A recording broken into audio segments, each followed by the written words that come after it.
All right, afternoon, folks. Phil Gallagher of ThrabenU here for another Legacy stream. Today we're going to be playing Nathan Lebetz's Crystalline Giant deck that he dubbed 8 Giant because it has Bone Crusher Giants and Crystalline Giants. Don't be caught off guard. I know you're thinking, I see 7 Giants. There's one hanging out in the sideboard that we can wish for with Karn, so don't worry, it's there. So this is a slightly non-traditional red prison deck. You'll notice there are no blood moons here, there are blood suns instead. So blood sun enters the battlefield and you draw a card and all lands lose abilities except for mana abilities. For City of Traders, this means that you don't sacrifice it anymore. And take a quick look here at Lotus Field. When it enters the battlefield, you sacrifice 2 lands, it enters tap, and it adds 3 mana of any one color. So if you have Blood Sun out, all of a sudden this land is just like Black Lotus land. And that's real strong. So this is more of a Chandra Awakened Inferno deck than anything else. And City of Traders and Lotus Field plus Blood Sun play towards early Chandra, and that's very, very powerful. Yeah, this was a 5-0 deck list, so the deck list itself is proven. I don't have too much else to say about this, but just kind of notice the compositional differences between this and traditional Red Prison.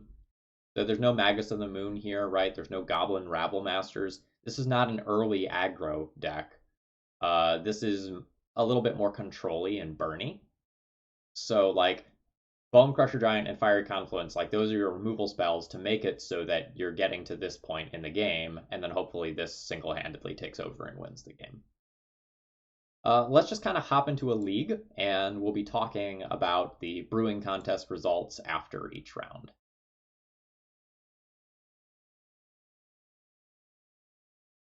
I probably spent about 20 hours between today and yesterday working on the results of the brewing contest, going through all the deck lists, sort of like doing the editing of the deck lists because they need to be one way for MTGO, another way for the website. Sort of filtering results, writing up the debrief article. Should be fun. Yeah, this hand is sick. Turn 1 Chalice into turn 2 Blood Sun. Get 1 redraw for a turn 3 Karn. Turn 3 Chandra is possible if I draw Lotus Veil. Wait, Lotus Veil? No, Lotus Field. What is Lotus Veil? Was that the previous version of this land that was kind of like it, but not hexproof? I feel like that's the case.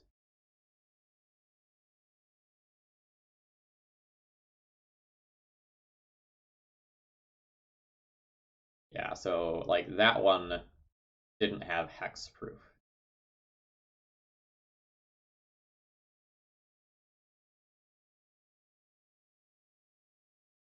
Yeah, okay, I guess their wording is slightly different as well.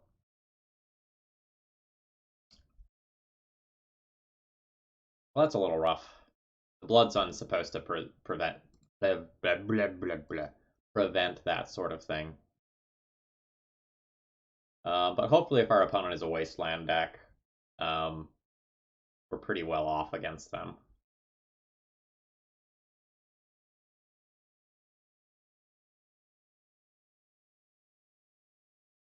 This is a real good days.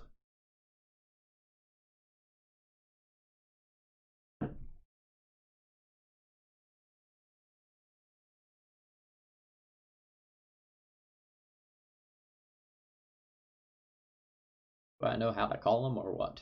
As long as we don't get Wastelanded a second time, I think we're okay.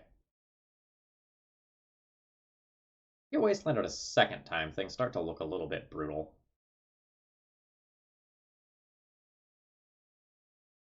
Okay, we didn't. Cool.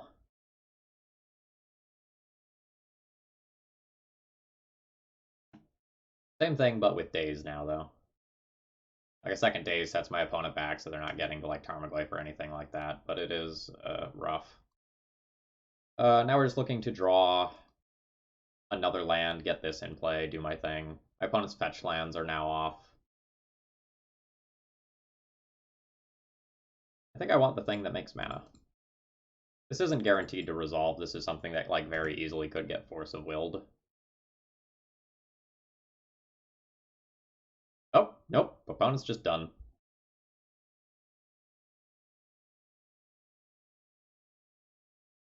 So we are playing against a Delver deck of some nature, but we don't know the specific color combination as of right now. So we could be looking at blue-red Delver, we could be looking at a Grixis Delver deck. The fact that they fetched a Volcanic Island makes me think that they are either Rug or Grixis, not blue-red Delver, because like they would have gotten a basic island if they could have.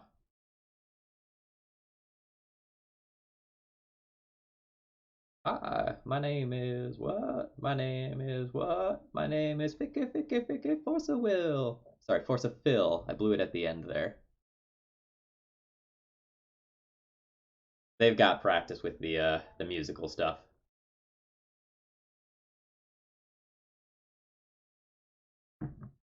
Sabor de Soledad. I will be posting an article after the stream is over, revealing all of the winners. I would encourage you specifically to read that article. I want to tip my hand to everyone else, but you submitted a real spicy deck list, friend. And yes, I will be playing them in Wooburg order, beginning on like the 22nd. Uh, so when I'm on the draw against Delver decks, I don't really love Trinisphere, and I also don't really love Karn.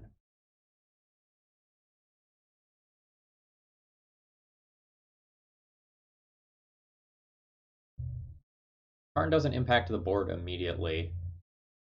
Karn gets me Ensnaring Bridge, which is maybe important. I don't see myself wishing for a Crystalline Giant in basically any circumstances. So I think I'm pretty safe to board that in. And I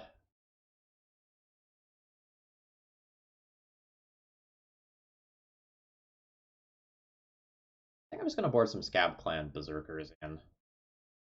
This is weird. Normally, like against Delver decks, I'm looking to bring in a few more removal spells, but it's not really like super the case here that I have that option.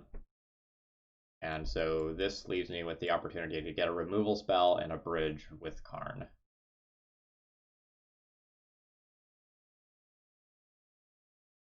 When I'm on the play, I think I'll play Trinispheres. I'm not 100% sure.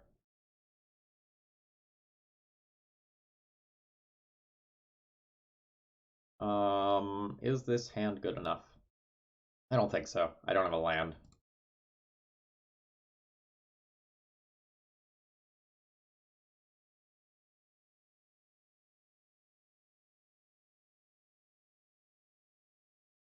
This is good enough. It's going to be awkward if we get wastelanded.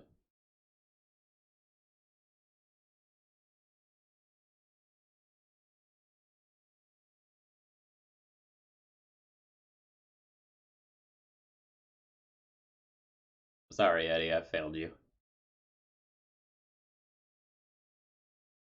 Opponent has mulligan to 5, presumably looking for something like Force of Will or Daze so that they don't get got by my initial spell.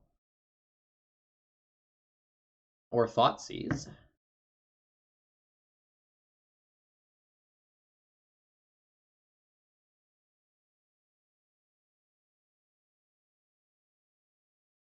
They presumably take Chalice of the Void here. Yep.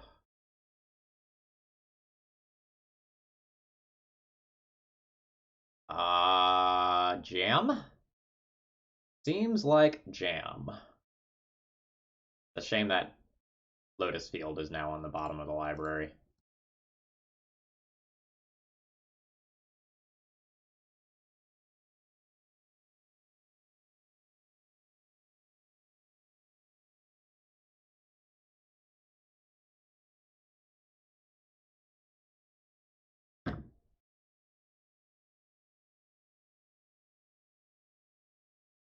Opponent says, I don't get why people play this deck. I'm going to respond because of Crystalline Giant as soon as I put it. That'll show him.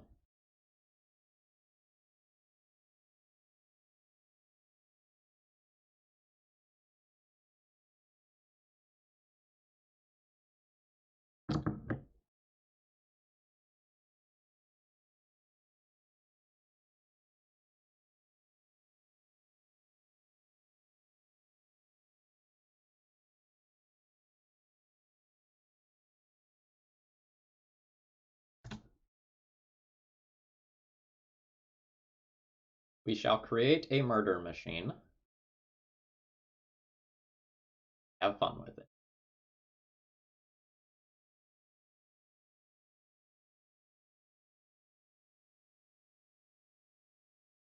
It's vigilant.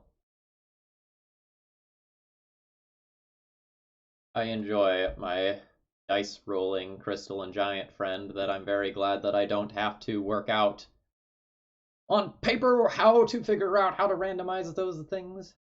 Sometimes Magic Online is better than paper. This is one of those times. Few and far between, but this is one of them.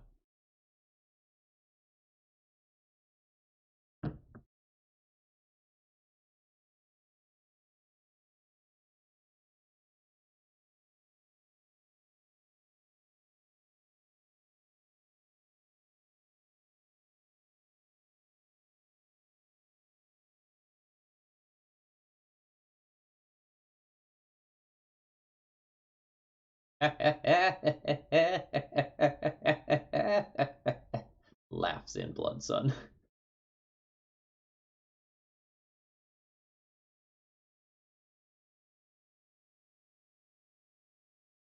I guess I play another one to try to cantrip into a land. I can also just play Bone Crusher Giant as a 4/3 though. That's probably better. That's probably better.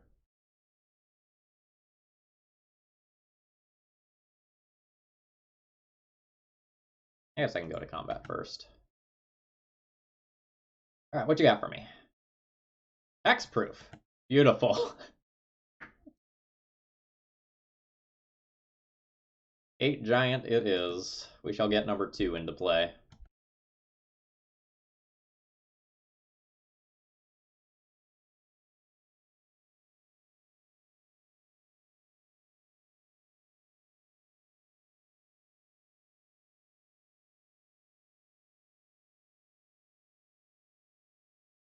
I don't know how my opponent is going to beat Crystal and Giant, now that it's hexproof.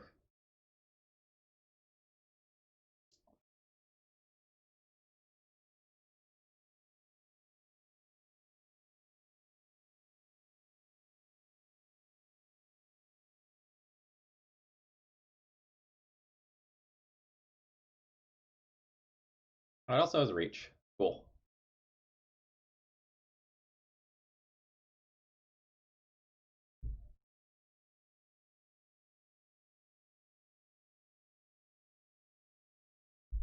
I guess we play another Blood Sun, just looking for a land that is not Ancient Tomb.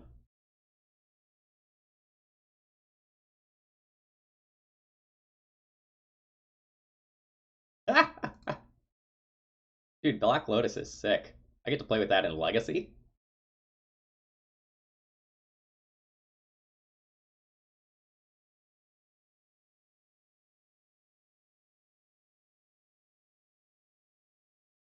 Now Chandra Awakened Inferno next turn.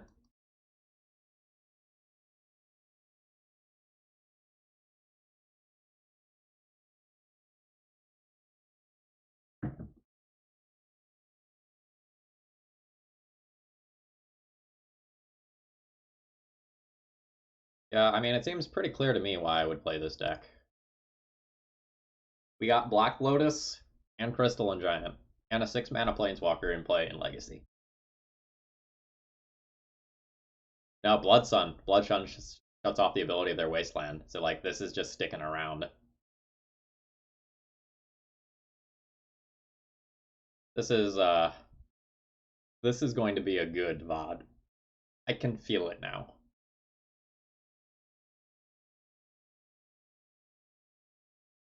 Notably, Chandra Awaken Inferno's minus is 3 damage to each non-elemental creature.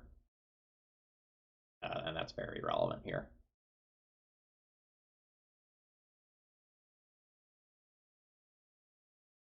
It's a blocky welcome. You're just in time to watch me cast a 6-mana uncounterable card off of Black Lotus.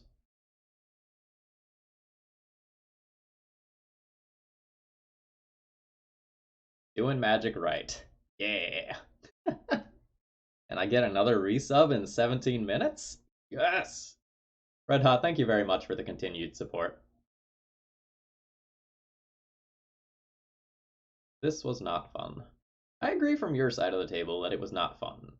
However, from my side of the table, it was very fun. Actually, hold up. So let's start revealing some results. So let's start with the black deck, because Sabor de Soledad already stopped by. So this was the winner for Brewing Around Unearth in my Brewing Challenge. So in case you weren't around for the beginning discussion of the Brewing Challenge or you didn't read the article, the gist of it was I selected 5 cards in Legacy that I thought had not maybe seen enough play, and I encourage people to submit deck lists building around those cards. So this one was built around Unearth, and it's super cool, super well polished. So it uses Legacy All-Star Lightning Skelemental, which is like a way better ball lightning, and then brings it back with Unearth. And the thing that really sets this one over the top is how good the Entomb package is in this deck. You can Entomb for a discard spell, you can Entomb for card selection, you can Entomb for a creature, you can Entomb for 2 creatures, or for a giant threat that comes back, or if you have Unearth, you get like Revoker, Plague Engineer, Magus, Fulminator Mage as like cards that allow you to beat specific things. Like this deck is super well polished in terms of like the thought that went into it. Ball Blightning, yes, Ball Blightning is correct. So this was like far and away the winner of the Unearthed category. Here's the runner-up deck, though. So I will be playing this Skeleton deck on stream. This was the runner-up deck list for the Unearthed category. It is a Riel the Everwise deck, submitted by Nate Golia of the Eternal Dirtles podcast. The idea being that you cycle through your deck very aggressively using Riel, and like Riel becomes huge very, very quickly. And you either attack with Riel for lethal, or hold on, let me scroll down to it, or you play a frickin' Thud to kill someone. So as an additional cost to cast the spell, you sacrifice Riel, and then Thud deals damage equal to that thing's power to your opponent. I thought this deck was like beautiful. It didn't really feel like an Unearthed deck to me, right? Like the Unearth is there to bring Riels back that die. Like it's effectively copies 4 through 7 of Riel. So like it doesn't win the Unearthed category, but it gets a special place in my heart. So I will not be playing this one on stream, but I need to give Nate severe props for coming up with this deck list.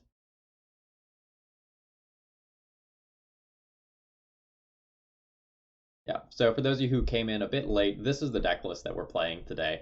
And in round 1, we got Lotus Field Black Lotus, which was going to power out Chandra Awakened Inferno a couple turns early. That was super cool. You're going to get one of the winners after each round. So this was the winner for Entomb. I'll give you another one after the next match.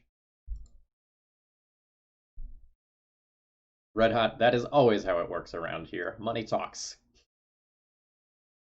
I mean, not literally, though, because talking dollar bills or coins would be a little bit spooky. But I don't choose my deck lists around here. Opponent? Yes, fine and Andy, indeed it was. A nickel is a portion of the way to a deck list. 1/240th, something like that. Save up a few more nickels and you'll get there.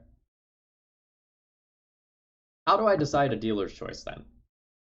Whenever I get a dealer's choice donation, I wait till the dealer's choice is like close to the top of the queue, and then I just kind of look around for something that's fun. And I have a lot of fun deck lists in my pocket for a rainy day now. Yo, this hand is sick. Turn 1 Blood Sun, turn 2 Lotus Field as Black Lotus. Yeah. Note that if my Blood Sun gets Force-a-Willed, hand is kind of poop.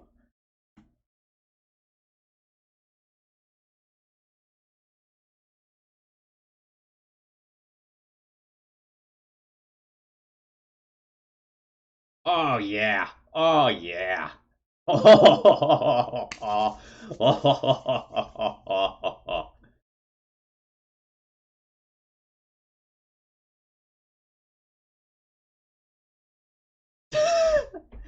Felchmaster, thank you very much. I'll check that after the stream. Oh.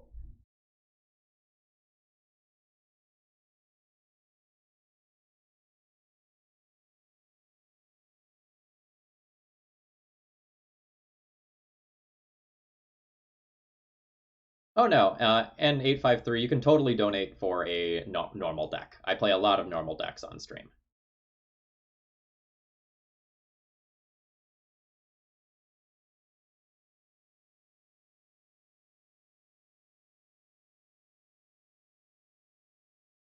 Karn gets a Crypt. Chalice of the Void is also great. The question is order. I'll go Karn first. No, I'll go Chalice first.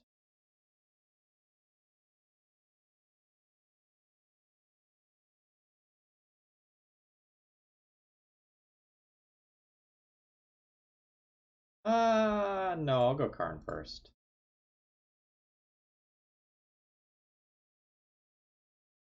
I don't want Karn to get dazed, which is something that happens if I play the Chalice first.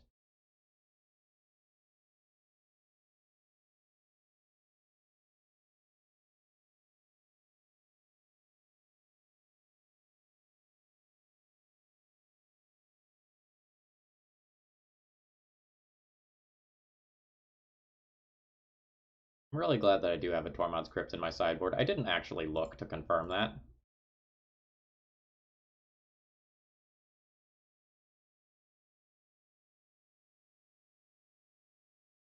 Man, I feel so smart.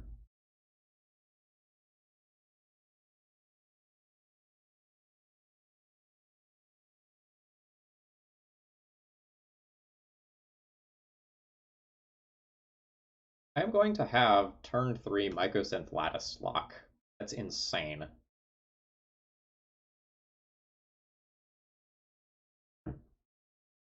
That doesn't do anything.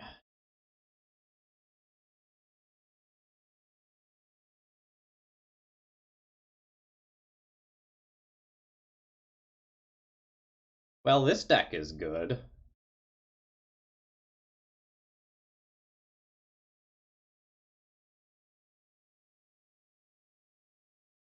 Yes. Yes. Maybe.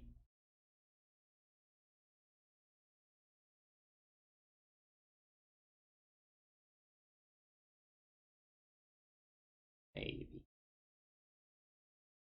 No, an Oko deck is at the top of the queue. So this week I'll be playing, quote, an Oko deck, and then I also have soldiers for this week. And then I'm going to pause the queue for a little while to play the 5 winners of the deck building contest, and then I'll come back to the queue. Okay, I have 7 cards that I want to bring in. Fiery Confluence is probably not necessary here to close out games. or blow up artifacts. So I think I'm starting by getting rid of that.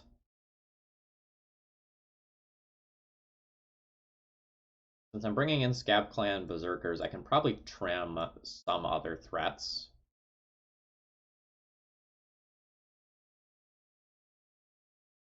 Ilias Regus 81 and Nanbo MTG, thank you very much for following, as well as Arc Royal 1. I missed you a bit earlier.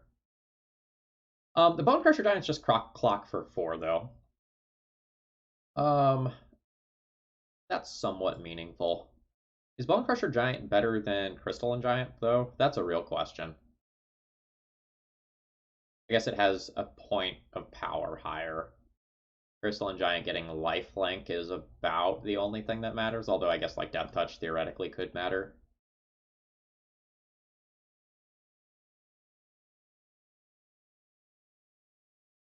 Uh,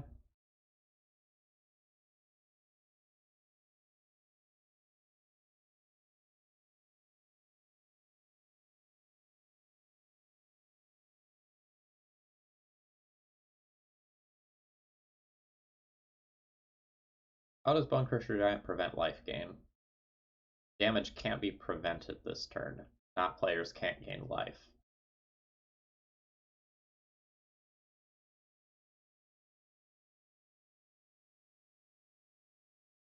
Yeah, the Hackbird things just didn't quite work out yesterday. Twitch was having some problems on their end. Maybe it's just all of these.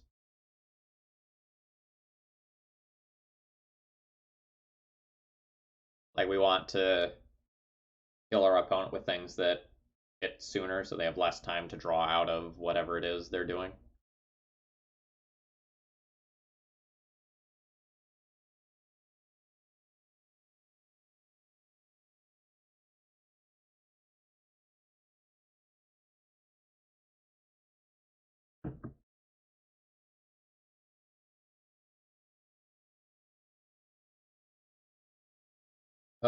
This is good.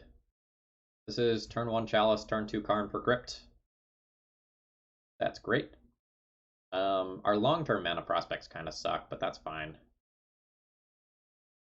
So go turn 1 Chalice, turn 2 Karn, turn 3 Mountain Bone Crusher Giant. And that's a pretty good cycle. I will keep all of this and toss back on Mountain. It's possible that Mountain is better than Bone Crusher Giant, though. There's some weird things that can occur.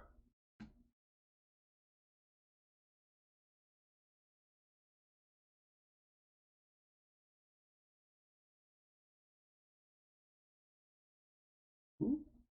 Getting turn 1, maybe? We just get turn 1. There's not a lot I can do about that. Alright, so they're unmasking themselves. And they're getting a turn 1 Grizzlebrand. That's pretty good against my hand.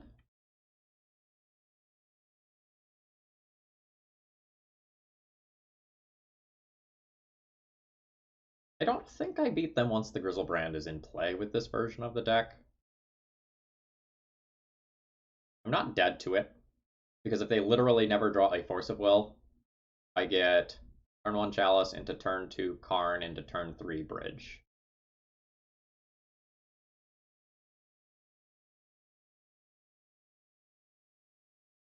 Yes, I will be doing a stream with the Ball Lightning deck. Ooh, you have some Tin Fins elements in here. That will probably be happening sometime the week of the 22nd. So I am just announcing the winners today, and then on other days I will be going and actually like playing with the winners. I'm gonna let my opponent do their thing here. You don't always get to like combo off with like Tin Fin style decks, so I want my opponent to have their fun. Yeah, I'm really looking forward to playing that one. I mean, I myself am a Tin Fins player as well. I owned that deck in paper played it a considerable amount. John French showed me the way of the children. It is a great power.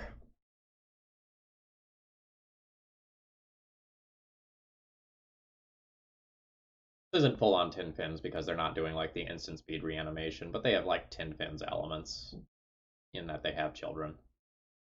I want to know if I'm going to get storm killed. Yeah! Nice.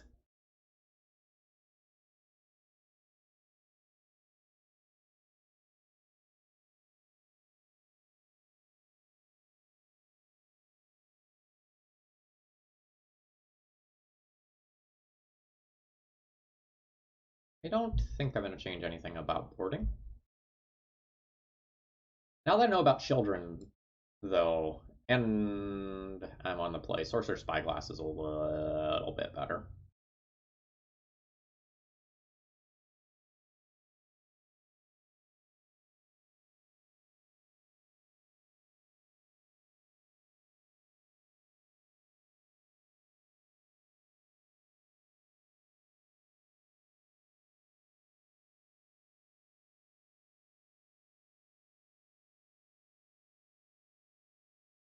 This hand's awkward. Like I have double Chrome Mox and only one red card, and I don't want to put this red card under it. I'm going to mulligan and look for something better.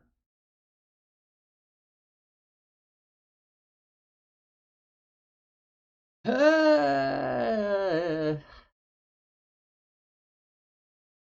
this 6-card hand would throw back Crystalline Giant or Redundant Chrome Mox. I would go turn 1 Chalice of the Void, have no turn 2 play. A Leyline of the Void hand is significantly better than this hand, I think. I'm gonna go ahead and go to 5. I would not fault anyone for keeping this hand, and if I had any other red card, I would keep this hand. Yes. This hand is quite good. I have to put some cards back.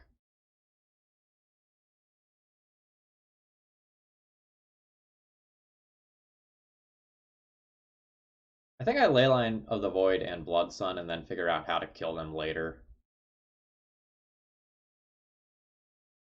If my Blood Sun gets Force of Willed, I need multiple lands.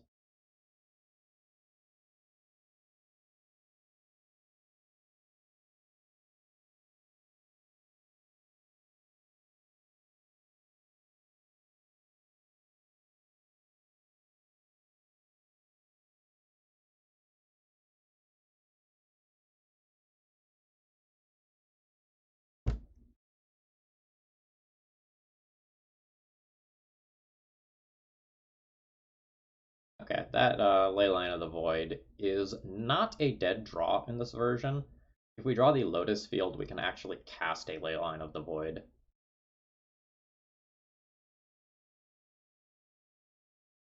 Oh, wow.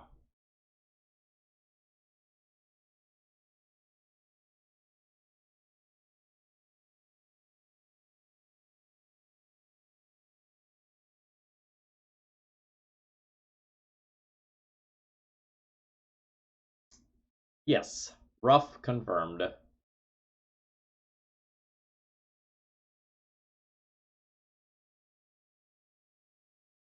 Wow, opponent has like the literal perfects here. Like enough cards to exactly go off while also answering both of my cards. That's brutal. Yeah, not even mad.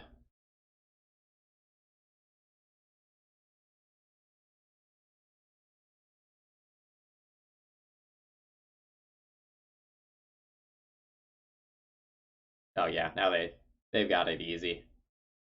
Entomb for children, do the thing. Alright, I already saw them do the thing once. I don't need to make them do the thing twice. GG, opponent.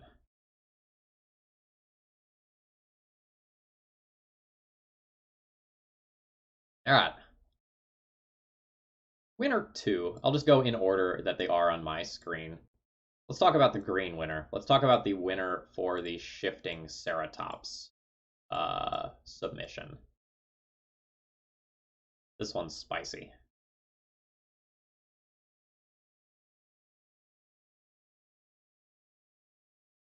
So, this is a deck that is built around Nether Void.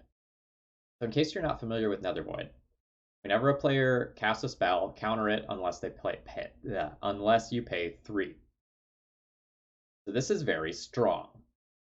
Now, it plays this along with cards that can't be countered, so it breaks the symmetry. So Shifting Ceratops can't be countered, right? So you can put a Nether Void into play and just cast this like normal.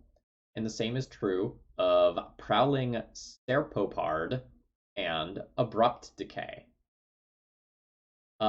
So this is a really cool idea, and it abuses Shifting Ceratops in a way that no other deck list did. And I really, really like this. So it kind of takes the traditional Nick Fit shell and says, okay, what if instead of trying to win with something that is a lot of mana, what if I just try to win with something that costs 4 mana instead? Because putting another Void in play should effectively neuter just about any Legacy deck. And then, oh, sorry, yes, I forgot the uncounterable Carnage Tyrant as well.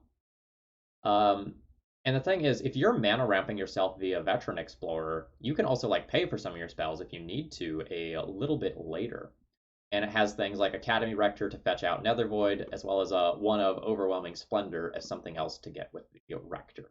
I thought this deck was super, super cool, and it has some very, very powerful sideboard options as well. There was a question that I missed from Tupe23 a minute ago. More or less silly question about paper. I played Legacy for about a month before COVID, and I don't really own any duels, etc. I only played Dragon Stomping, and I don't own City of Traders. Should I purchase them or get some duels? €500 for a playset of a land with a narrow use is spooky. So my thought is, if you see yourself continuing to play decks like Red Prison for a very long time, like if you enjoy this playstyle and you can see yourself playing it for years, an investment in something like City of Traders is just as fine as an investment in something like Dual Lands. Those sorts of things are going to hold their value well. They're going to go up in value over time. And trading cards like City of Traders for Dual Lands is something that is like totally reasonable later on. That being said, think about your financial situation and make sure that like that is something that you can afford to do. We are probably not going to see many, if any, large legacy events in the next year due to coronavirus. So, you can save up for a little while before making that decision. Let's look at the green runner-up deck list, and it was Shifting Ceratops Painter. This one was submitted by Darkhawk. The previous one was submitted by Reddit user Pagan Fears. Congratulations to them. Yeah, and City of Traders also sees a lot of play in other decks as well. Like in the various Stompy decks, it's pretty much always there. In the Karn decks, it's there. In a lot of the Echo decks, it's there. In Show and Tell, it's there. Yeah, so this deck's super cool. So everyone knows about the classic combo of Painter Servant Grindstone, but what about Painter Servant Shifting Ceratops? You Painter Servant and turn everything blue. But wouldn't you know it, this has protection from blue. So your Shifting Ceratops is now effectively like a baby Progenitus or a True Name Nemesis that is just always getting through for 5 damage every turn. And that's really cool. So this deck list has the Painter Grindstone combo plus the traditional like Painter Pyroblast. And kind of what makes this distinct and makes it worth going into green is it's playing Ancient Stirrings and Once Upon a Time to give you green selection. And that gives it a very different feel from traditional Painter. And I also thought this deck list was pretty cool. But like once I saw that Nether Void deck list, it was just like clear that that one was the winner. Yeah, Red Hot. I fell in love with the Nether Void deck as soon as I saw this, but like this deck is also beautiful, right? Like this is such a cool submission.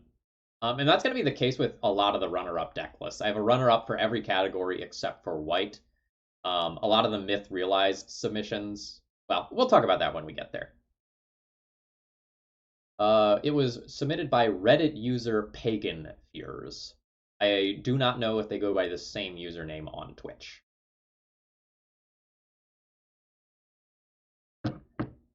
Yeah, so Red Hot, it was approximately 20 hours of work to sort through the deck lists and determine the winners.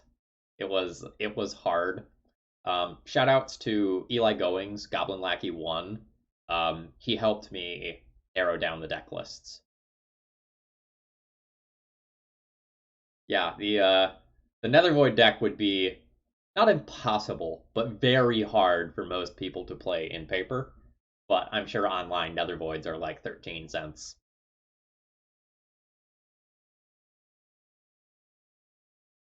Nethervoid.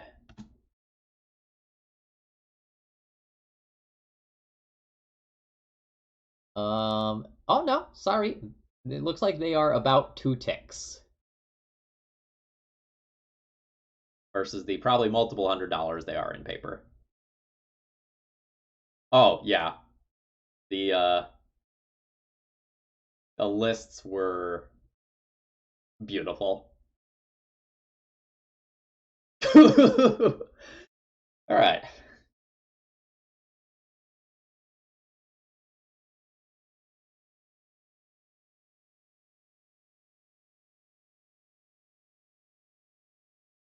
Do I keep a turn 1 YOLO Trinisphere hand?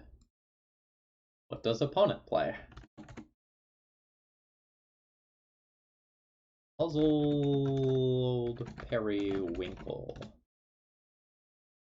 Don't know. So this is turn 1 Trinisphere, and like I literally can't do anything with the rest of my hand. This hand is probably a trap. I think I'm going to ship this one. I would keep something that did that on a 6-card hand, though. This hand is much, much, much better.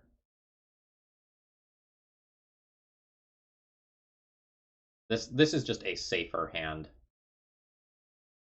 that like potentially makes a turn 1 Karn. Doesn't make a turn 1 Karn yet.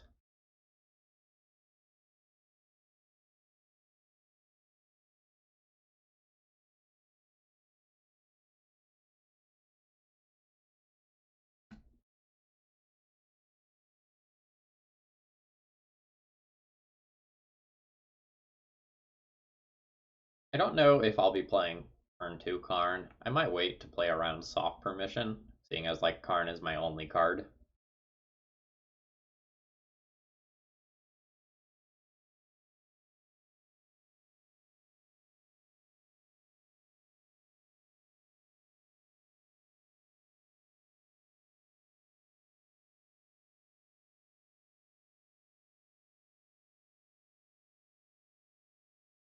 Um, there's some Chandra in Awaken Inferno reasons why I might want to play Simian Spirit Guide under a Chrome Mox.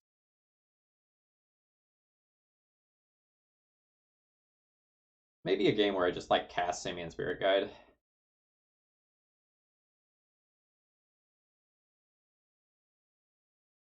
I also don't know if I can just like pass the turn here.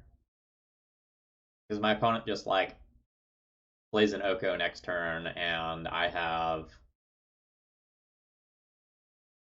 no board. I probably don't come back from that.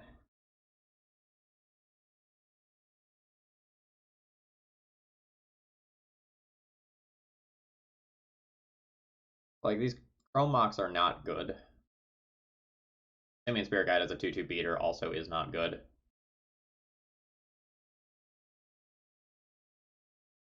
And like Simian Spirit Guide is the best thing to put under a Chrome Box.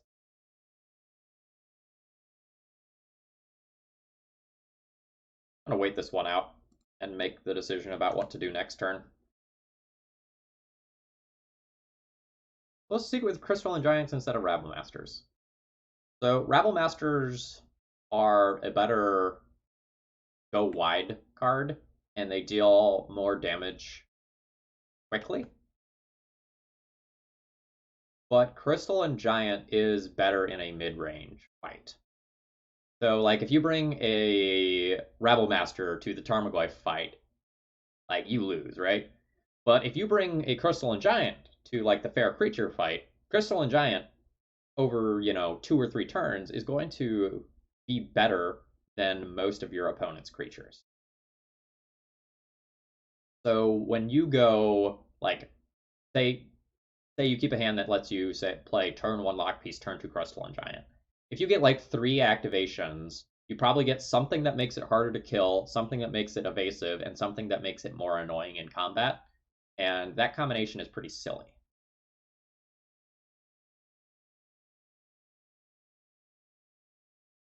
Like, and there's a lot of weird combinations that can happen that allow it to just take over games.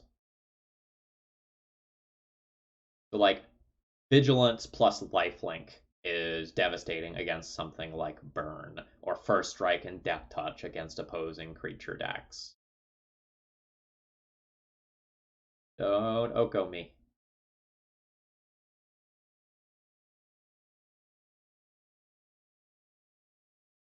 Well, that's not Oko mana.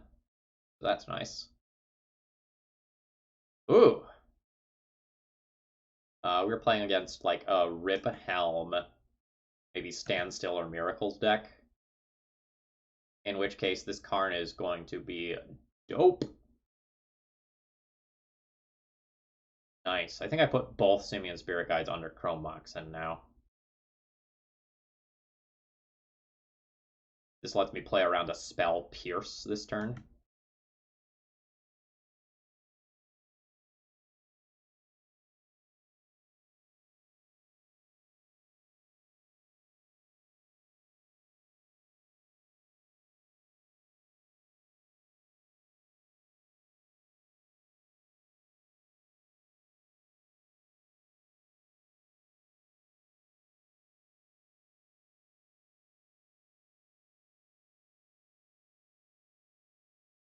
Nice!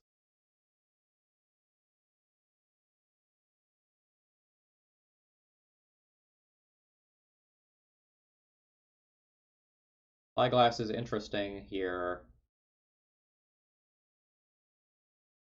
And Liquid Metal Coating is also interesting. I'm going to take the one that is, like, potentially better. I think this gets countered anyway. Like, I just kind of feel like my opponent has a Pierce.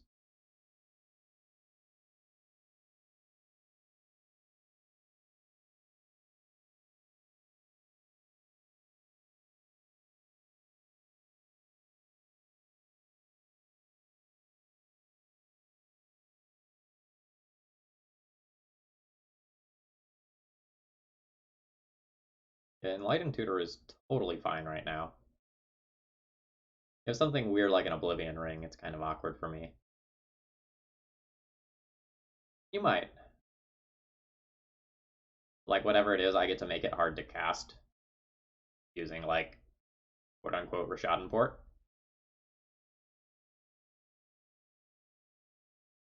Yeah, but if they have a... Elm doesn't work in the face of Karn. You realize that? You kill Karn?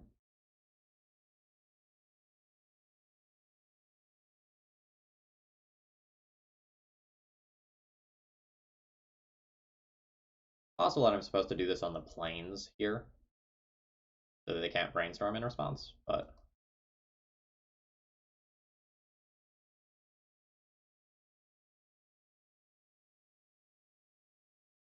Please tap out for Helm.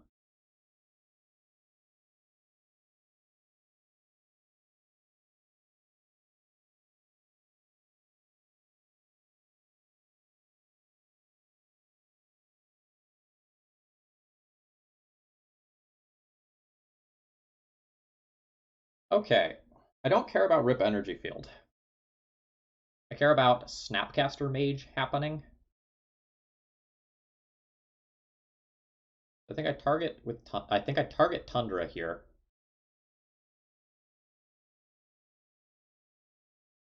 And then see what happens. I'll go to my second main phase.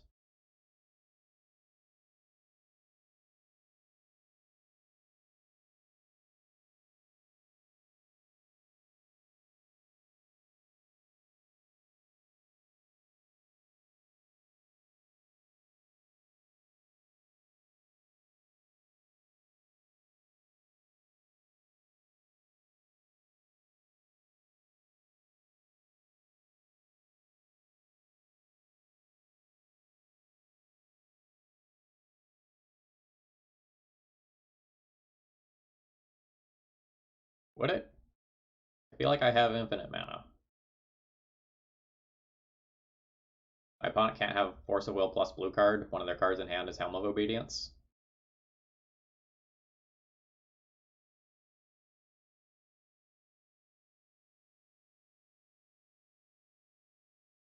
Like I have 2, 4, 6, 8 mana. That's Karn plus Ensnaring Bridge.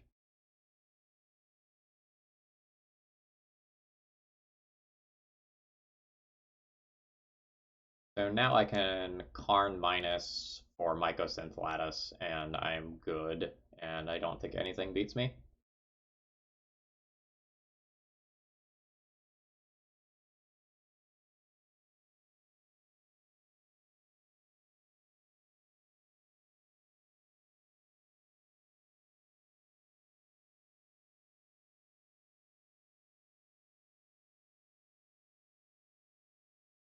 Oh, I took more damage than I needed to there.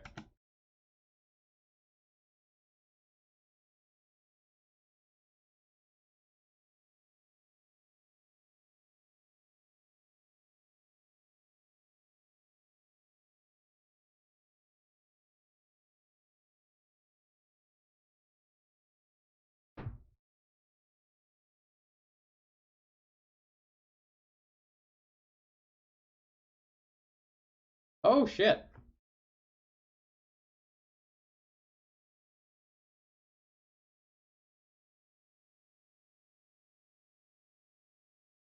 I did not see that line coming.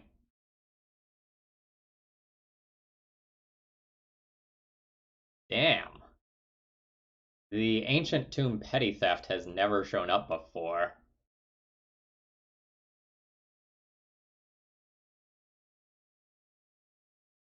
Hot damn.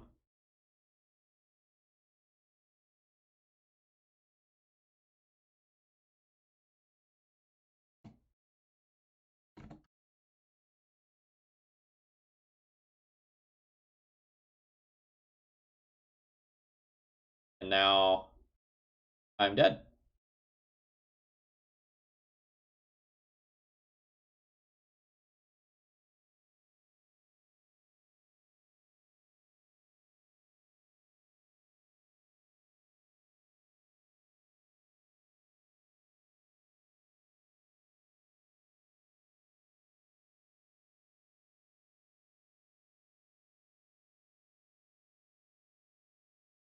Woo!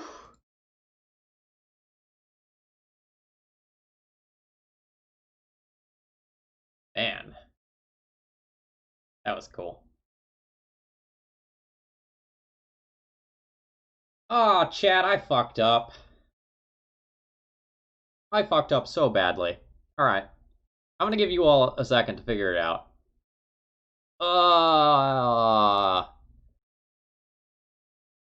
I'm embarrassed. I had the win. I had the win. Yep, you figured it out, Hackbert. I should have just gotten Helm and helmed them instead.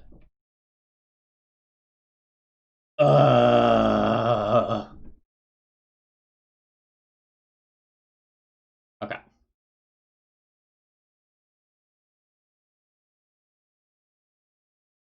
Yeah, so then that same turn, I helm them, and they have to use their Brazen Borrower to bounce their own Rest in Peace so they don't die immediately.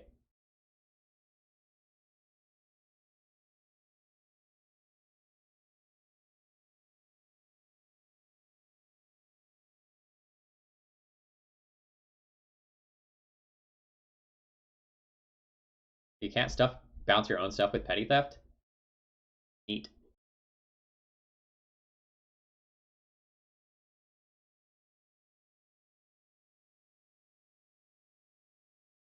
Excuse me. Alright. I think this sort of stuff is worse than this sort of stuff, because like this can get one hit and then it represents a lot of damage over the course of a game.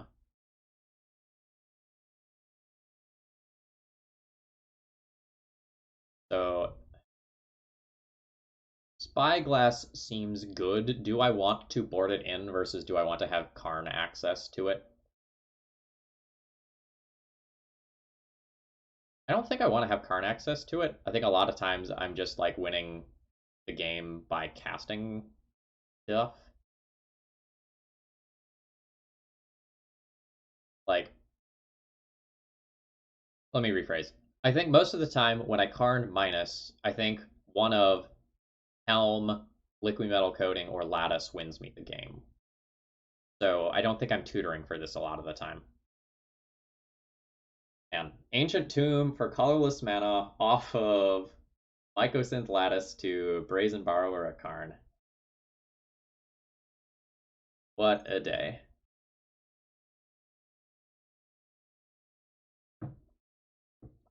How quickly do I Goldfish here? So,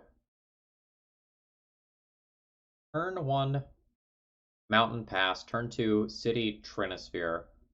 Turn 3, 3 mana, another Trinisphere or some other spell. Play Lotus Field. Turn 4, have 5 mana. I think this hand is good enough to keep. It's borderline, though.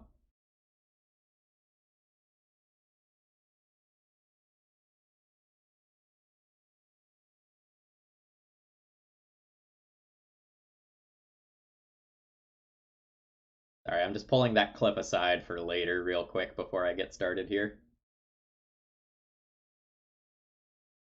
And it's loading, and it's loading, and it's loading, and it's loading. Never mind, I'll just look at it later. Yes, Transfer is pretty medium in this matchup. It's mostly for shutting off counter spells. It's a speed bump, not a win condition. Like, we're not looking to keep a Trinisphere hand by any stretch of the imagination.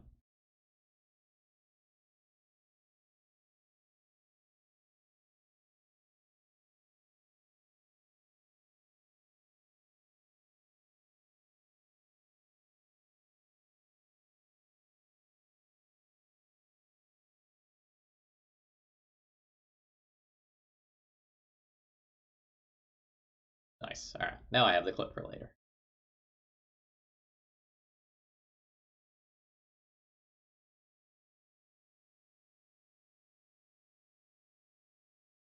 Man, what a turn. I'm still just like reeling about how cool that turn was.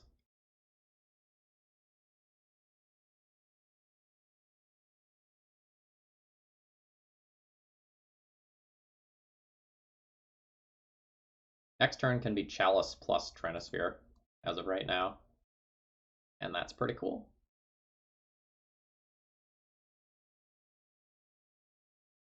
Ooh. Best part is this probably doesn't get countered. Because they just like fetch and go, yeah, okay, that's annoying, but I accept. And then all of a sudden I have Lotus Field.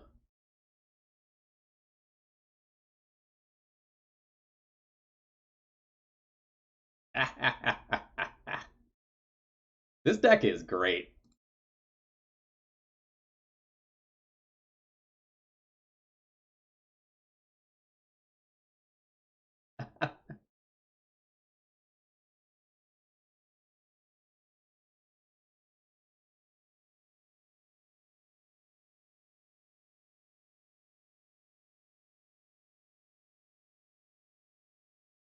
Three, four, five, six, 7, 8 mana next turn.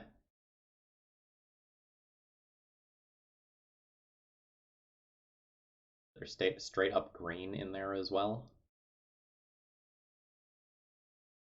Is that for Oko? Is that for Veil of Summer? Is that for something else?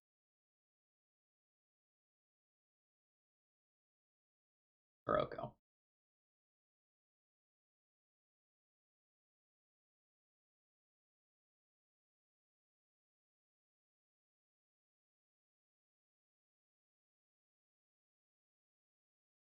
I have at least 4 red. I have at least 4 red. I believe we're starting here.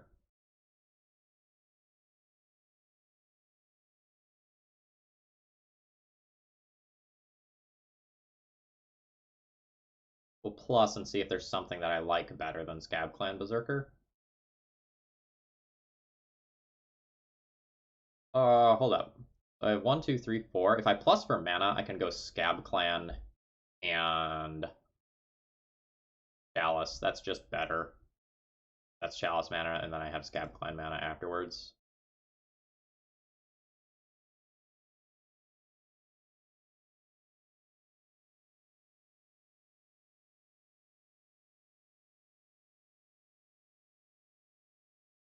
Oh, right. Trinisphere. I still have 6, so it's good. Alright, so 1, 2, 1. X is currently 1, 3 paid so far. Okay.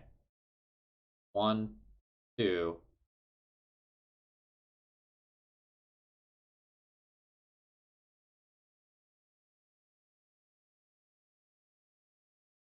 Why am I not getting done?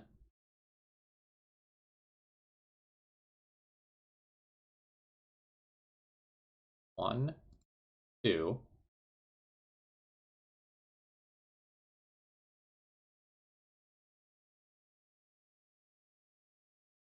three.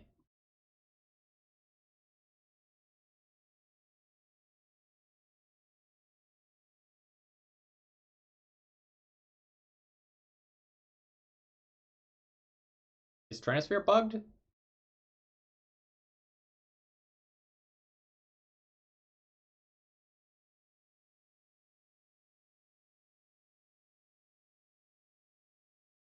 You may change the value of X. You must pay at least 3 mana to cast. I would like X to be 1.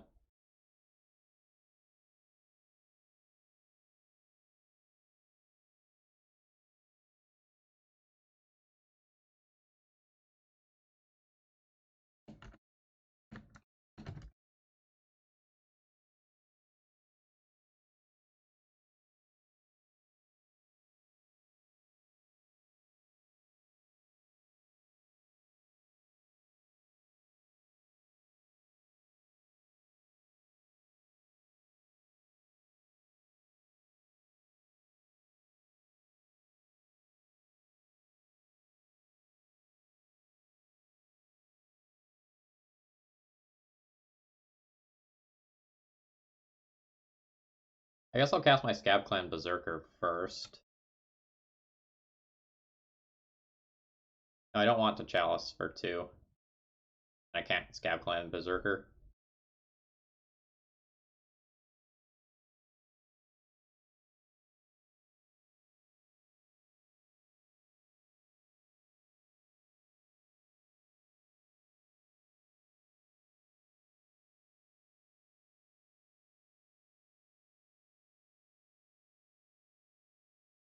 Done is not appearing.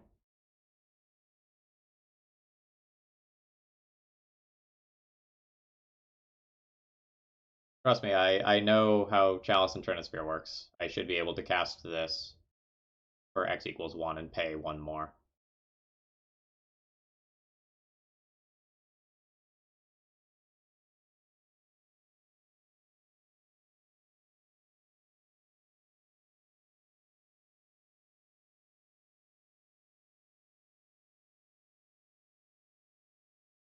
X is currently 1. Okay. I've done it. It cost me more mana than I needed to. That's really annoying. Like, that potentially cost me this match.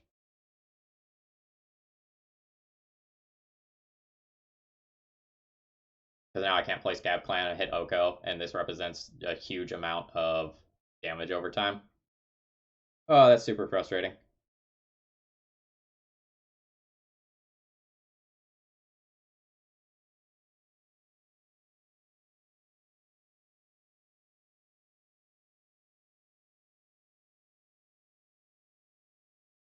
Yep, I will. I'll file for comp.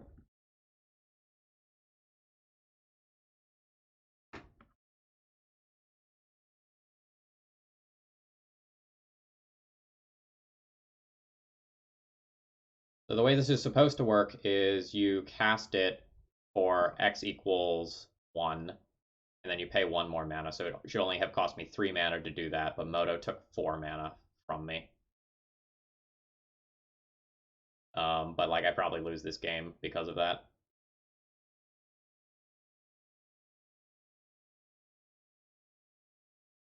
Yeah. So like on this board, Oko is at 3 less loyalty. They're at 2 less life. That's a huge deal. Like I might lose anyway.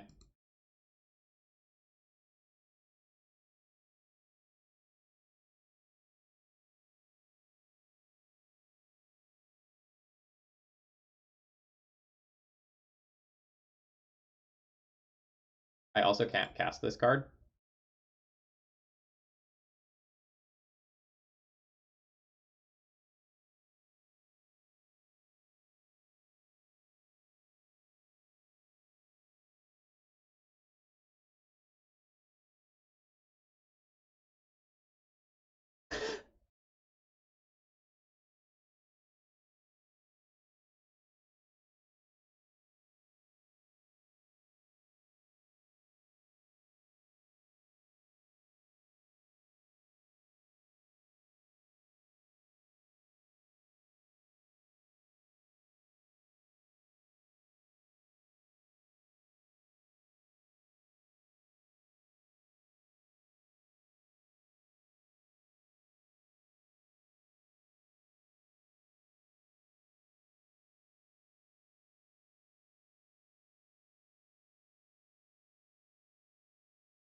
What did they do to my boy, Chalice of the Void?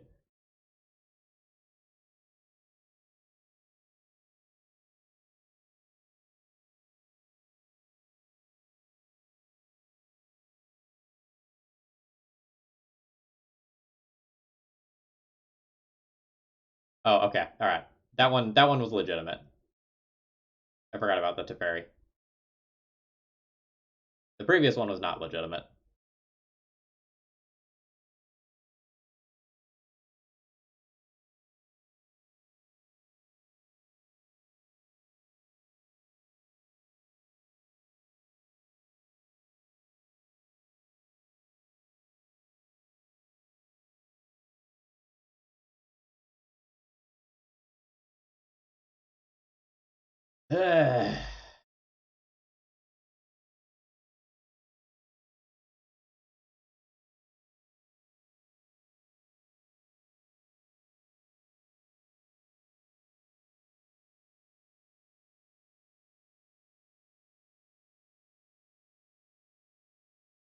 All right.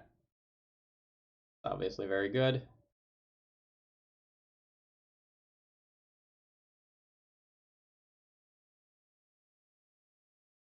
So the sad thing here is that my opponent probably just like swaps their food for my Scab Clan Berserker, and I'm in a terrible position. But I don't think I get to do much about that. Like, we'll make my opponent see the line. They saw the line. This is also better if I draw a Fiery Confluence or a Big Chandra. I should have cracked that food there, but whatever. Alright, I'm going to go ahead and ship this one in here.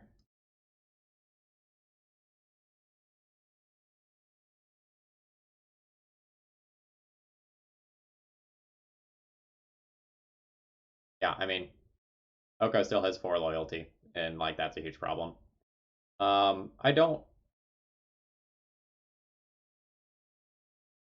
And maybe I do win that game if I get to play that Scab Clan Berserker that turn. Oko's at 1 loyalty, I play a Simian Spirit Guide out, I play Chandra Awaken Inferno, wipe the board. Yeah, it's possible I win that game. That is what it is. It's... Like, my opponent is definitely favored there. But, something is definitely wrong with the new templating for Trinisphere.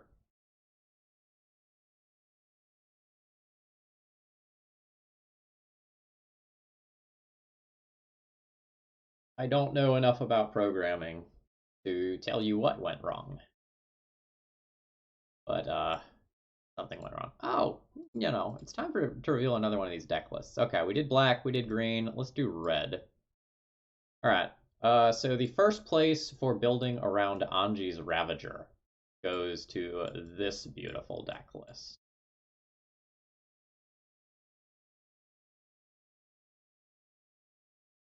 All right. So Anji's Ravager is a card that I think is really cool and probably should see a little bit more legacy play than it does. Like, its effect is really powerful. Like, you get to draw 3 cards every turn.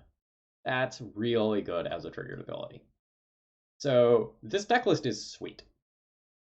I'm probably gonna have to read you some cards. So let's start with Surly Badgersaur. When you discard a creature card, it gets a +1/+1 counter. When you discard a land card, you get a treasure token that you can sacrifice for a mana. It's a Lotus Petal. And whenever you discard a non-creature, non-land card, this thing gets to fight up to 1 target creature you don't control. So just imagine the curve of Anji's Ravager into Surly Badgersaur. So let's say you discard 1 of each. Surly Badgersaur is a 4/4. You get a mana rebate, and it gets to kill one of your opponent's creatures. That's insane. So imagine now, like, that this isn't the only thing that you're doing, but you're also getting other. Why am I now auto-popping all these up? Okay, I don't know. Imagine that you're also getting value off of something like Madness, where you get to play a creature for a reduced cost. Or you discard things like Punishing Fire that you can get back with Grove of the Burn Willows. Or you discard Seasoned Pyromancer that you can flash back from the graveyard level for like a little bit of extra value. This deck list was really cool.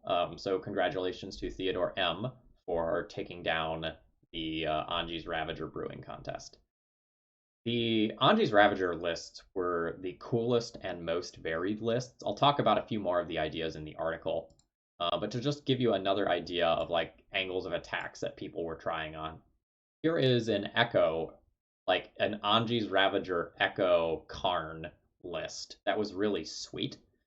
Um, this was probably the submission that would win the most matches if we played with it. But it's not all that different from what people are already doing, so I decided to give this one sort of the honorable mention rather than taking down the crown. For those of you who weren't here earlier, I'll flash the other deck lists while we are like going through and queuing. So the winner for black was this Lightning Skelemental deck list that features Unearth very heavily. And the winner for green was a Nethervoid Shifting Ceratops deck. All these deck lists will be available on my website after the stream.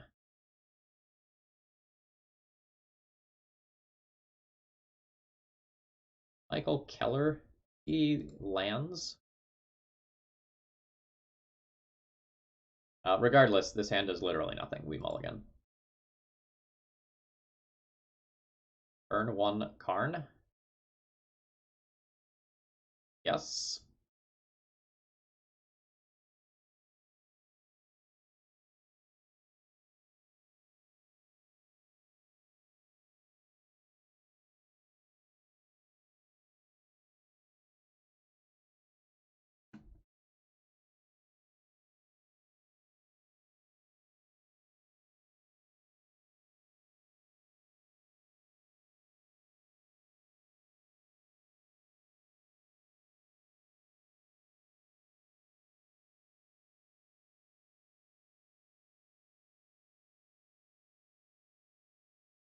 I'm a living end brew.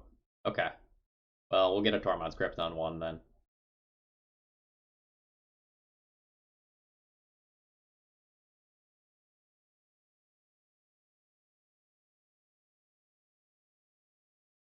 Right, Riverwinder. Okay, cycling.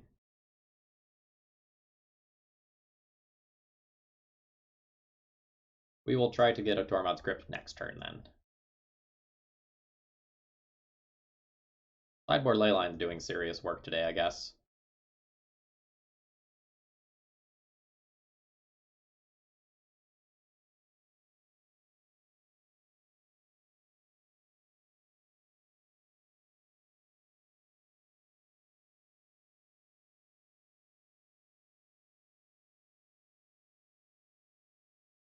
opponent salts, of course you do.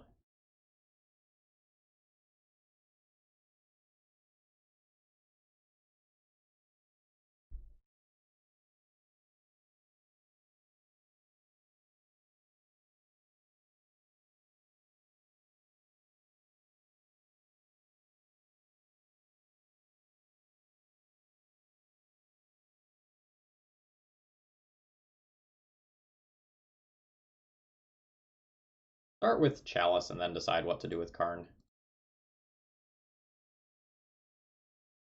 Actually, is Chalice for 0 better if my opponent is playing Living End?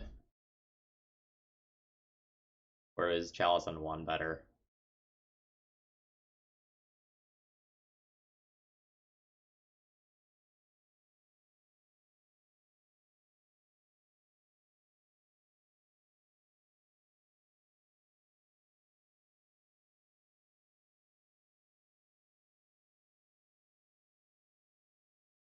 Do I just get Bridge here? Just be like hyper safe that I don't lose? I guess that's weird if they Oko me.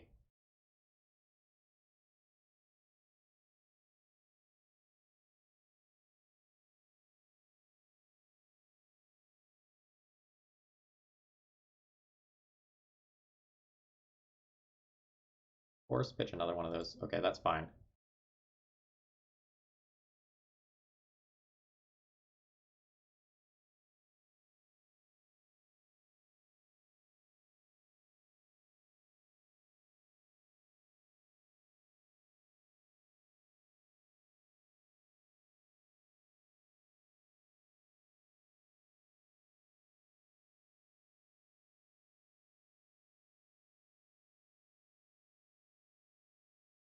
Nimble Obstructionist in the main.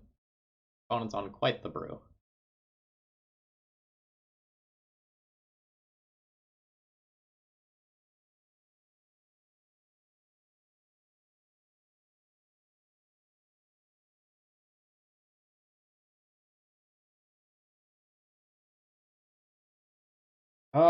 Is Bone Crusher Giant a threat here, or is Bone Crusher Giant a removal spell for some stupid creature that they hardcast? I think it's a threat.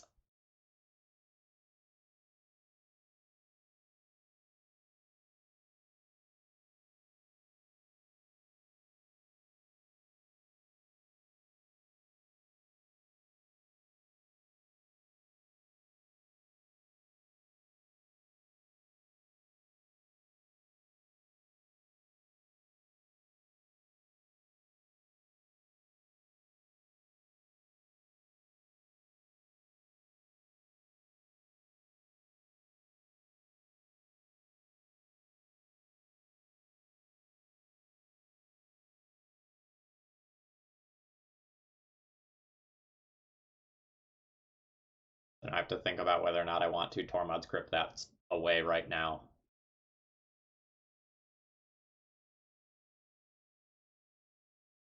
Probably should.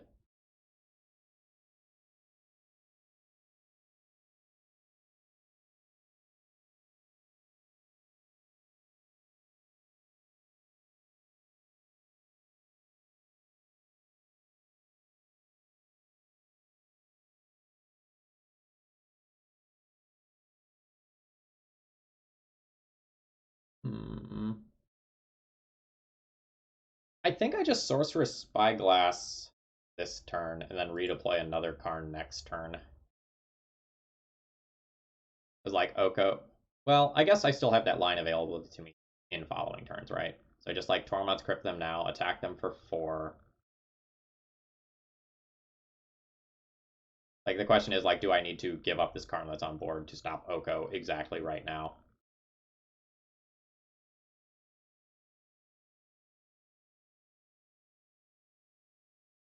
Oko make a food is not threatening. Oko get rid of my Chalice is somewhat threatening.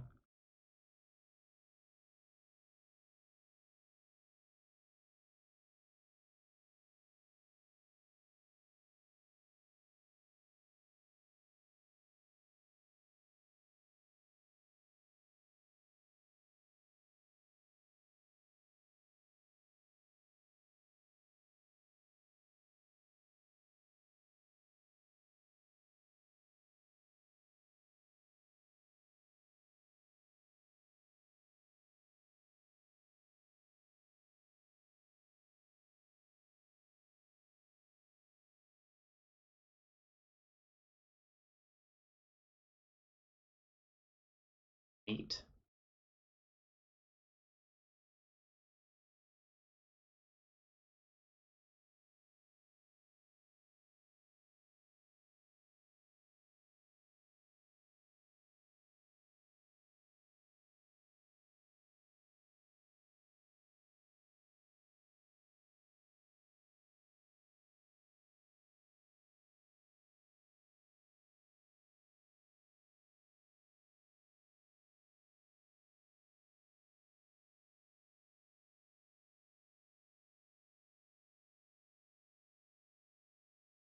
Arn plus a 3 mana thing this turn seems fine.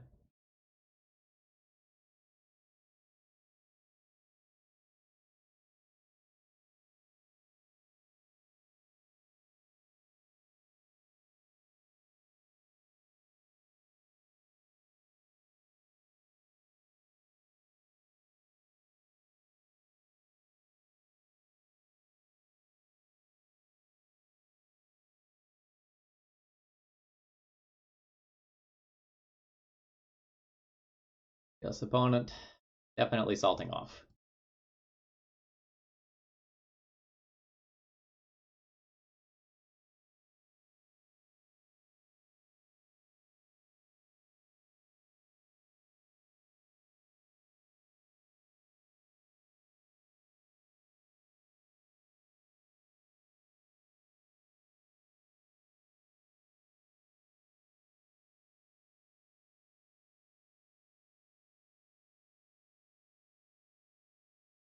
Great. Is there anything that I want to play off the top of my library pre-combat? No, I can do it post-combat.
Okay.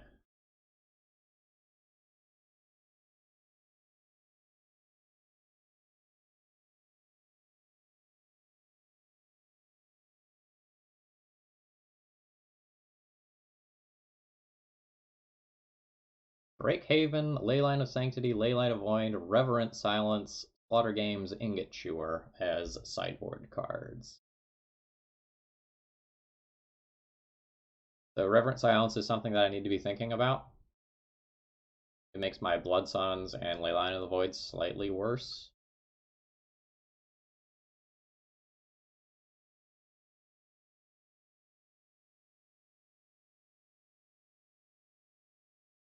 My opponent will board in Ingot Chewers as well. So they have to get an Ingot Chewer to beat my Ensnaring Bridge. So, like, these are probably coming in, and these are probably coming in. That's probably it. Stratosphere is probably annoying as hell. Because they're going to need, like, 6 mana to go off, or I guess 3 mana with As Foretold.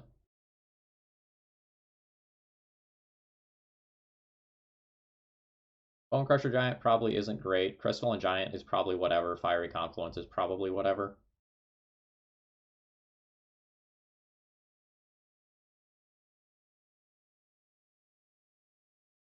Crystalline Giants are awkward against Ingot Chewer as a threat, but more potent if I actually get into a mid-range board stall. So that's a little bit weird.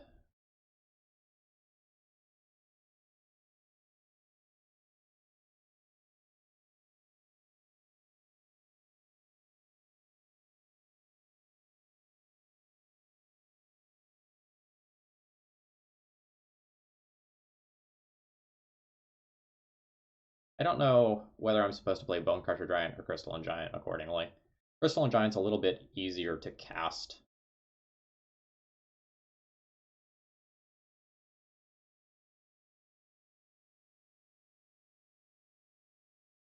I think I'm still going to play Crystalline Giant, even though it's going to eat it to Ingot Chewer. There are only 3 Ingot Chewers.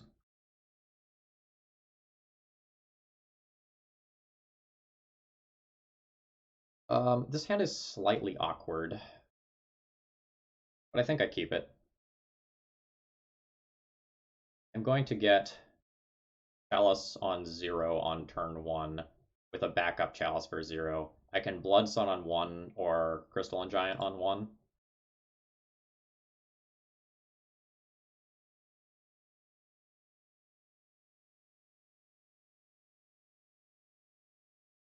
I want to play Daze.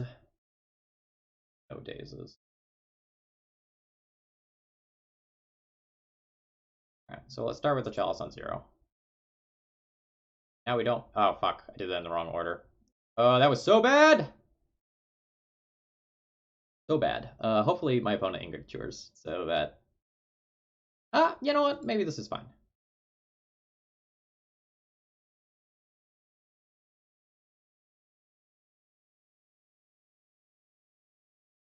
Maybe I have forced myself into a line that's actually better by, like, not pitching one of these 2 cards, both of which are good in the matchup.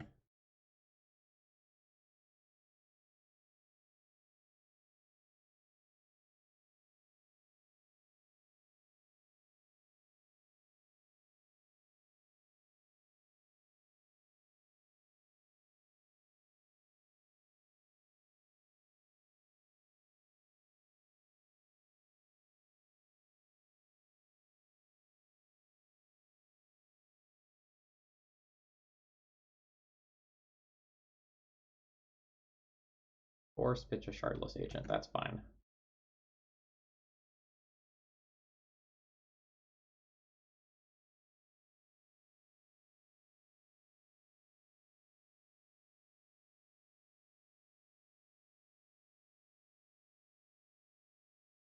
Will be very good. This is very punishing for me not pitching this earlier, though.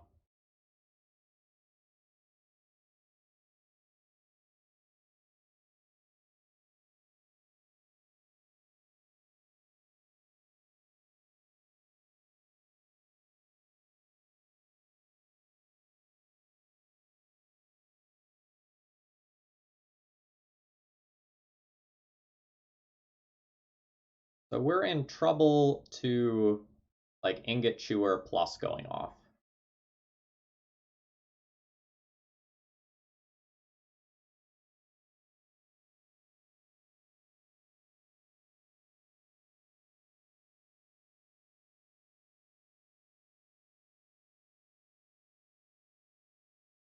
I guess Karn becomes kind of awkward once I Chalice on 0. Yes. Turn my Crystalline Giant into a huge annoying threat. Good thing I have another one. Man, he is going to salt when I have the other one.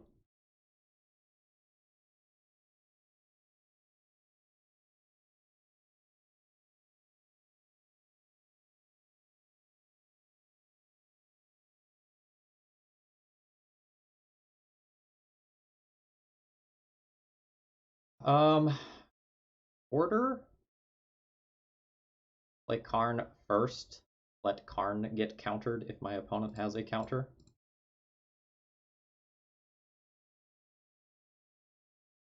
Karn doesn't get countered, I get a Tormod's Crypt.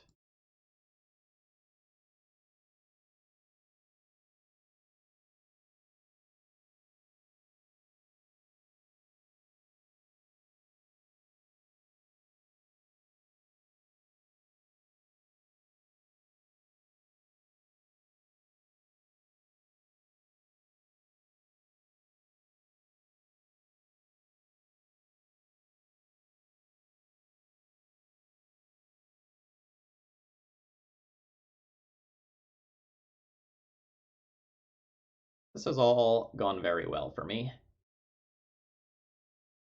Can't top those draws. Yep. GG.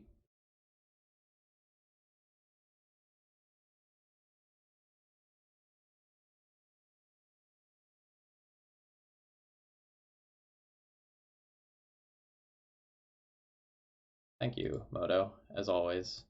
Why sometimes does it like auto do this scroll overview? How do I shut that off when it decides that it wants to do that? Because I do not want that. Okay, it has fixed itself. Okay, let's go to blue now. So Ominous Seas was the card chosen for blue. Get all this stuff into one pile, because there's a lot going on with this deck list.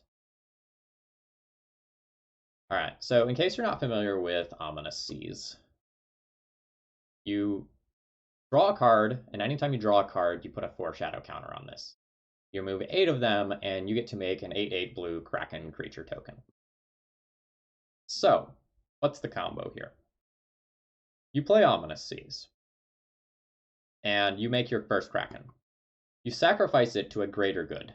You draw 8 cards and discard 3 cards, so you get +5 cards. Ominous Seas then makes it so that you get to make another Kraken immediately. So as many times as you'd like, you can draw 5 cards and just create a new Kraken. So once you have Ominous Seas plus Greater Good in play, you draw your entire deck and win the game with Laboratory Maniac. Or if for some reason that's not going to work, you just like draw a handful of extra cards, refill your hand, stock your graveyard for Uro, and then beat your opponent down. So you get Veil of Summer to protect all of this. So like on the turn where you like quote unquote want to combo off and win, you can cast a Veil of Summer first or in the middle of your combo, and then like all your stuff is safe before Lab Maniac happens. And I think this is super, super cool. Miranda Keith submitted this version of the deck, although I believe I received about 4 different Greater Good Ominous Seas builds. I think yeah, or you can just end the game with by attacking with 8/8s. Like that's fine too. Whatever floats your boat, man. I think I received about 4 different Ominous Seas Greater Good deck lists. I believe PVDH was one of the people who submitted another one. Picking the winner here was a little bit tough. I felt like this was the most balanced ones of these decks that I saw. It has a lot of 2019 cards that are really powerful, and those are going to allow it to like actually live long enough to get the first Ominous Seas done. The Ominous Seas deck lists were cool. There was an Ominous Seas Enchantress list. Do I have the runner-up on here still? Yes. So here was a slightly different take on the same thing, where someone was Theodore M. Where someone took a standstill route instead with this strategy. So standstill plus Ominous Seas obviously is really, really cool. Like, it makes it so you don't have to crack standstill. You can just like draw a card for 7 or 8 turns until like you've made an 8/8 that your opponent has to deal with without casting a spell. The Greater Good part of this deck is very small. It's sort of an afterthought. It just like serves as like a combo condition, or like if things develop to the point where you can actually win via combo. Otherwise, like it's just something that's like good with your Uro or your Ominous Seas token if it's going to get removed. I thought this deck list was also very cool, but if I'm going to like do the thing of Ominous Seas Greater Good, I want to have the greatest chance of as possible of doing it, and that's this one. Why Labman over the Merfolk? Um,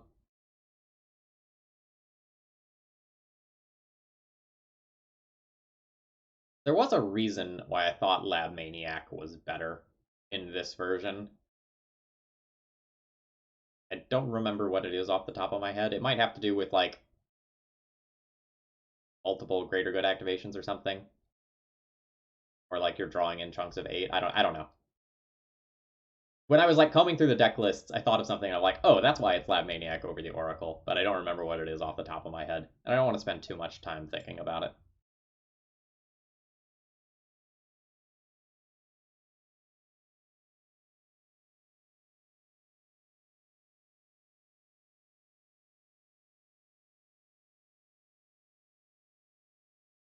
Oh, I remember what it was. It's your deck size.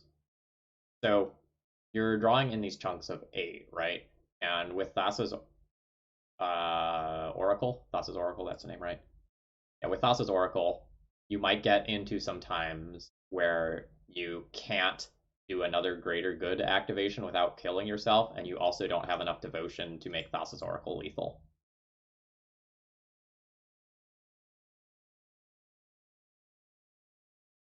Opponent was last seen on Miracles. Good luck, have fun. You too. Oh! Oh, I'm so close.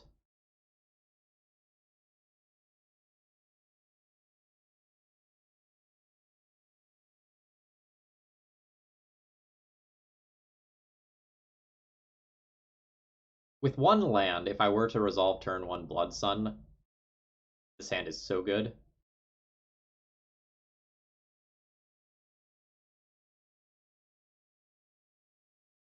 Top card is a land, don't worry, I checked. Man, when you say it that way, it makes me really want to keep this questionable hand.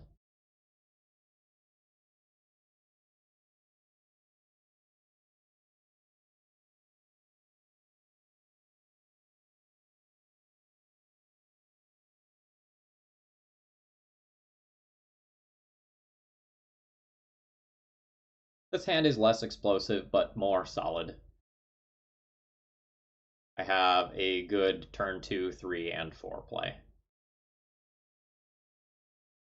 Look, man, when we're living in magical Christmas land where everything goes right, we don't worry about the then whats. We just cast the spells and we see what happens, and if a cool thing happens, we're happy. That's not D&T. You don't know!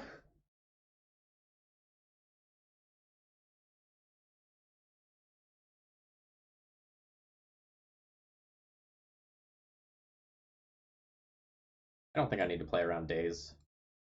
Let's do this.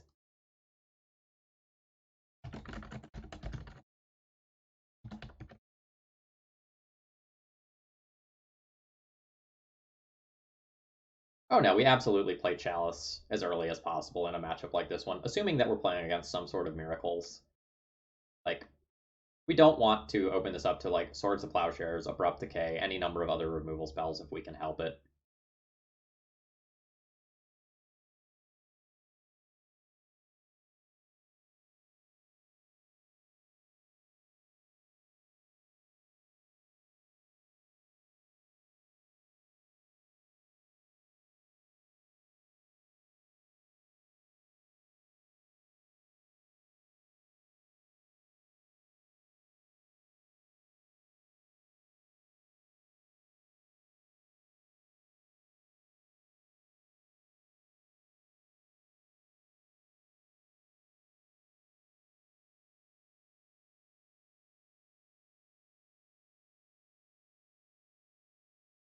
Okay, that's worrying. Hopefully opponent just doesn't have an Oko.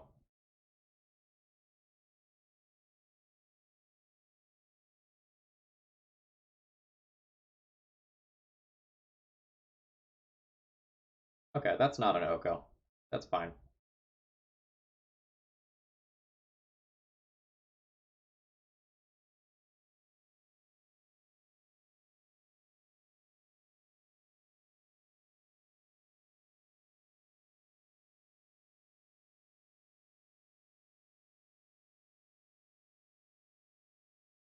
Karn time? Or Chandra time?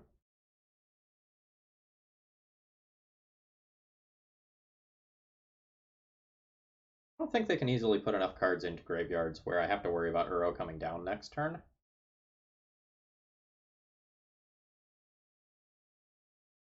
This mana is potentially quite valuable. Yeah, okay.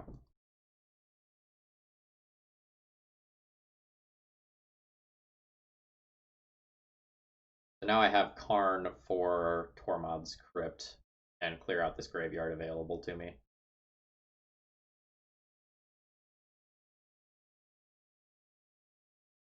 Oko as well is where we start running into problems.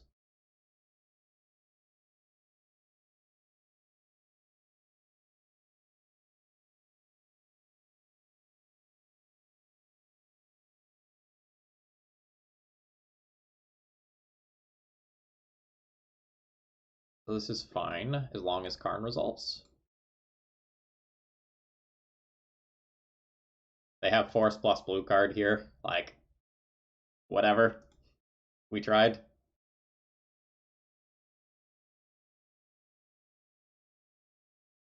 Sorcerer Spyglass.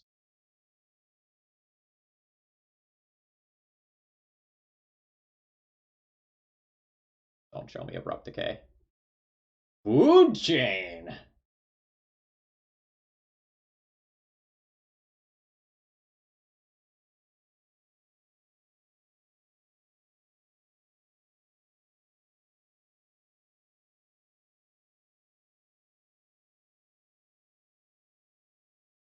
Was not expecting Food Chain.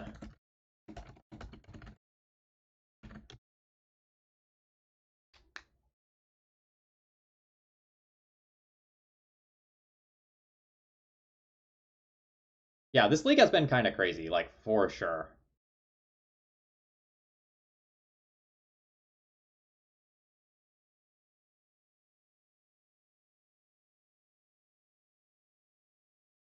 Okay, so that was my opponent's land for turn. So they have Snapcaster Force of Negation available. Nope, JK, they don't. Oh! They put the Yorion into their hand already.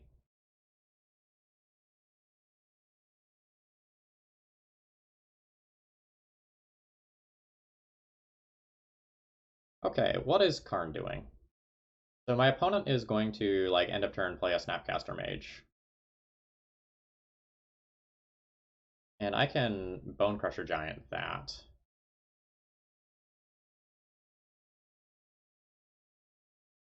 Trinisphere is weird.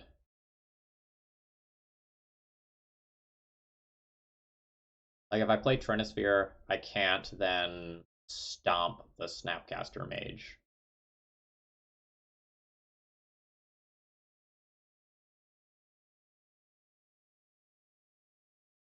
May just be a time where I say, like, the heck with the Karn, I need to not die. And I just play the Ensnaring Bridge from my sideboard.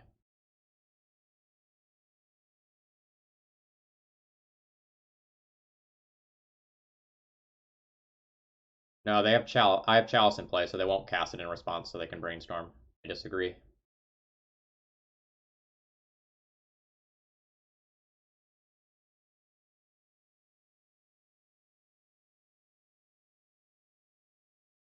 So the question is, like, do I Karn and get Ensnaring Bridge and try to hide behind it and win the game via Planeswalkers? Or do I get a Walking Ballista, cast it for X equals 2, and use that so they can't blink Baleful Strix with Yorion? Like, the problem is that I have two creatures in play that I, like, primarily want to win the game with.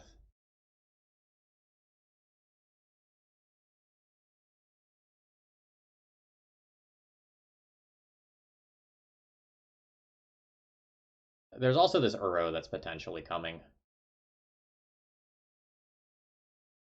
I think I'm getting Ensnaring Bridge here. My whole house of cards, though, is going to fall apart to an Abrupt Decay at some point in this game.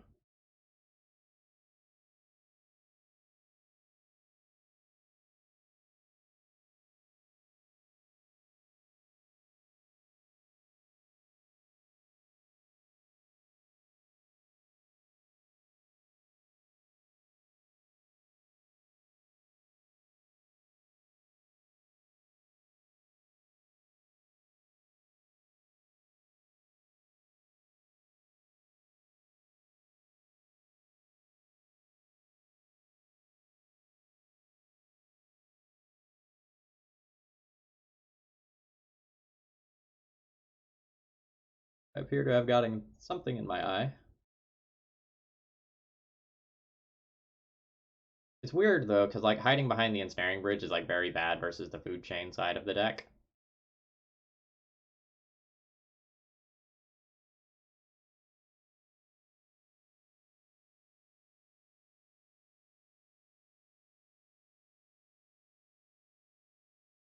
will gladly let you Force of Negation this if you would like.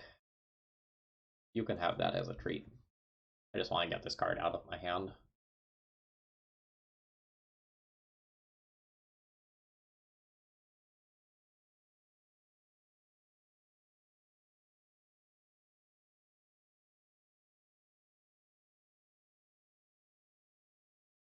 So I don't want to play Trinisphere because then my opponent gets to Snapcaster Force of Negation it, so I want to play a creature this turn.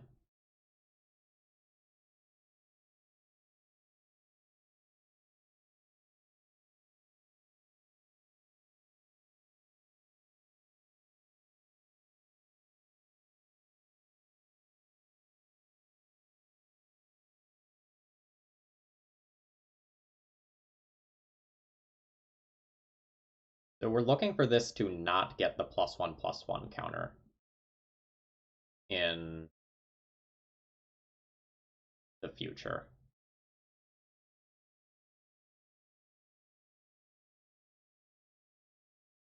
Interesting that they were willing to do this turn, but weren't willing to do that last turn.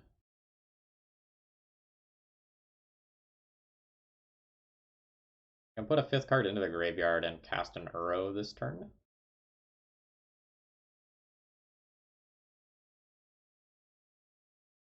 The 5th card can just be the fetch land, so like that's easy to do.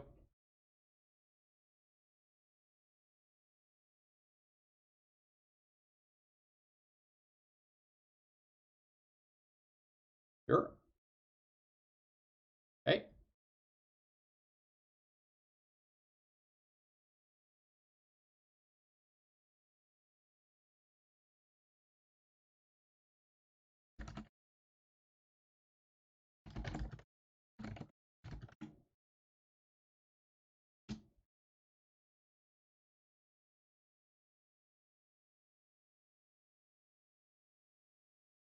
Ugh. They don't have the Ballista kill. So they're just kind of doing it the hard way here.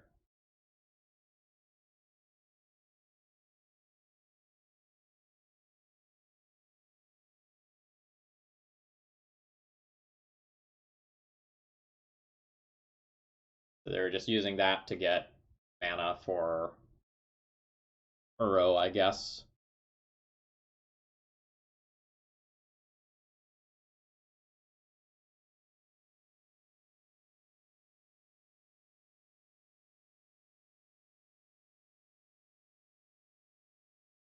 My Crystalline Giant doesn't get to effectively attack into this yet.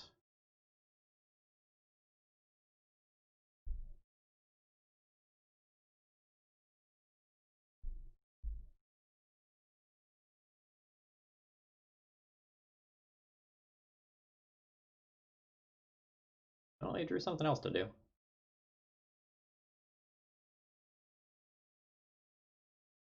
Just have another Griffin. That would have been enough for another Griffin. The Yorion, so they blink Uro. Sure.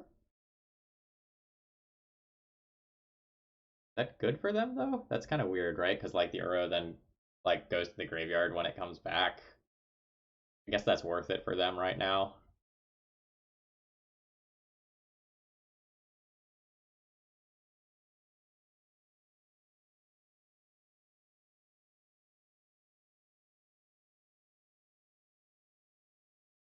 Arn. Arn doesn't do anything immediately. And I don't think there's any counter that would make me want to do something with Walking Ballista this turn, so it's a question of like, do I want to Trinisphere or do I want to Karn? Karn potentially represents a kill via Mycosynth Lattice next turn, so I guess I should just do that.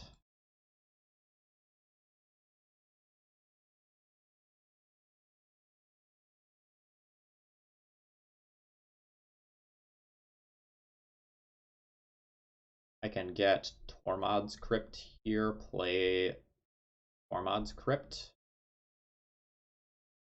and get rid of the Uro.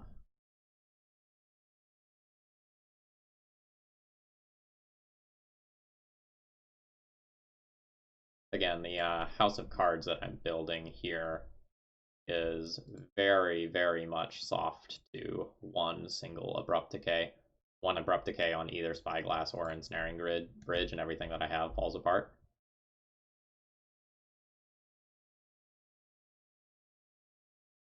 And we got the +1/+1 counter. Wildfire, thank you very much for your continued support.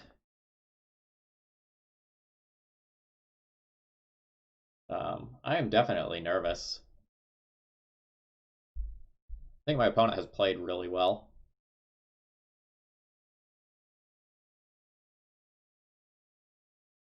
Yeah, okay, so we have whiffed on hitting the land for Karn. I'm probably just plussing on the food and then playing Trinisphere this turn then.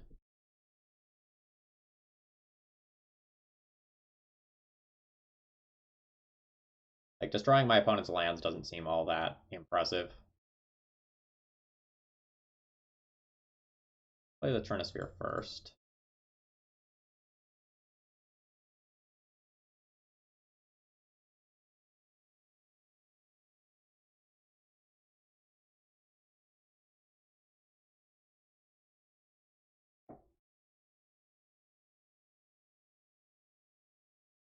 Menace, huh? That still doesn't do anything.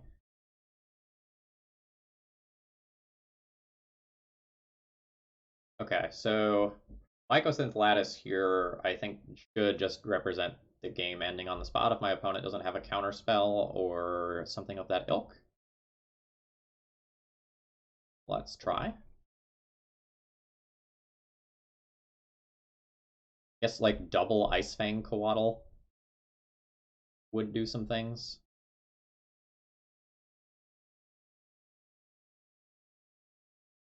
No, the counters are random.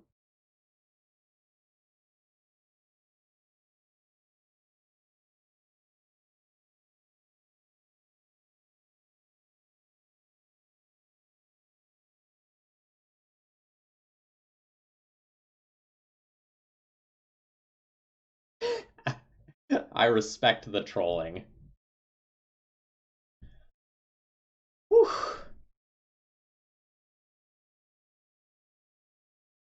That's tough. So this is non-creature spell, so that doesn't really stop my opponent from killing us. Via, like, recasting a whole bunch of Mist Hologriffins.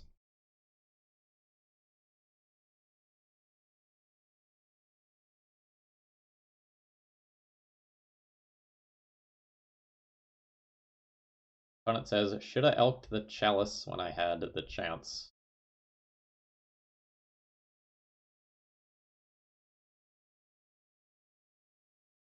Agreed. I think you get that one if you do.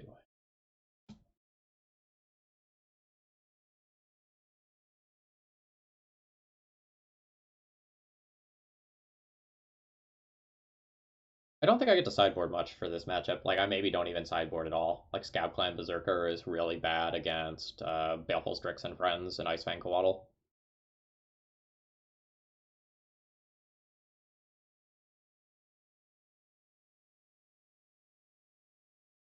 Bone Crusher Giant versus Crystalline Giant is kind of weird. Like, Bone Crusher Giant kills one of those things, but Crystalline Giant gets stats that maybe can make it ignore it. And Crystalline Giant is significantly better versus just like Mist Hologriffins. But this is a red card for Chrome Mox, and it's a red card that I don't mind pitching. Definitely kind of weird.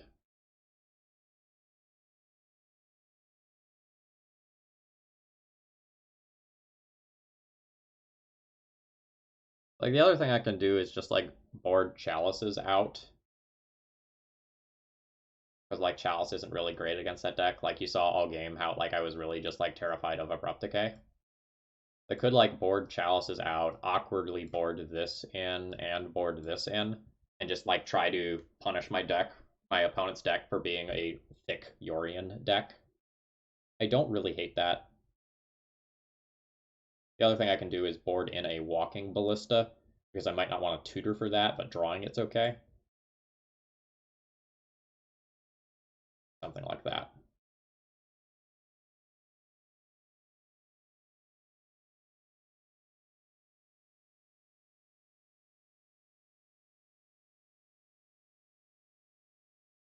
Yeah, hell yeah. Absolutely keep.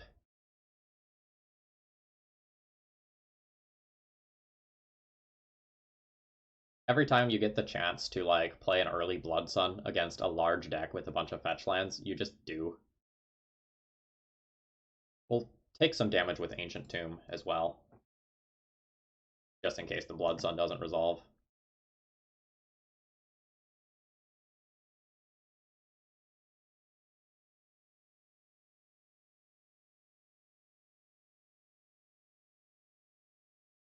Yeah, I don't know how the World Gorger deck keeps putting up results, but like, damn, it is. Woo! Woo! Literal best draw in the deck! We get to do that on turn 2!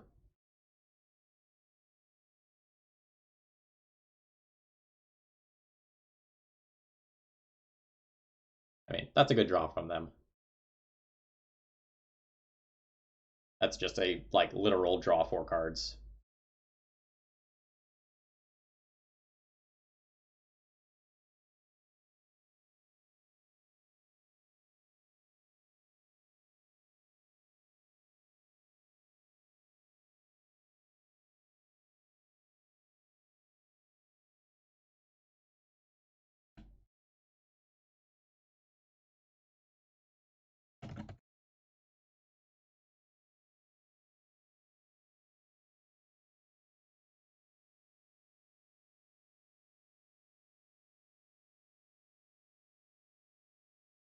Planeswalker has 8 loyalty.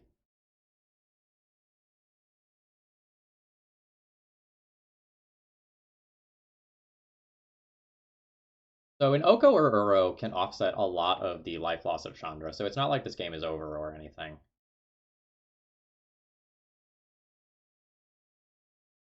But this is going to be hard to come back from. It probably requires a combo kill from my opponent.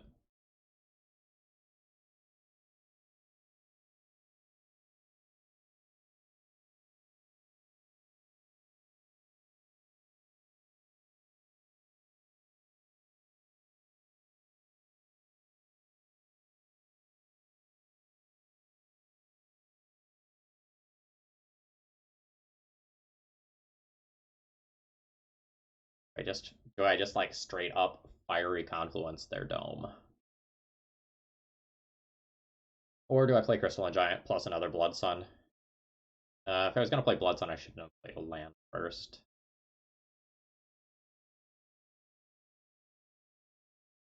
I guess Crystalline Giant plus Blood Sun allows me to like get more damage over the course of 2 turns.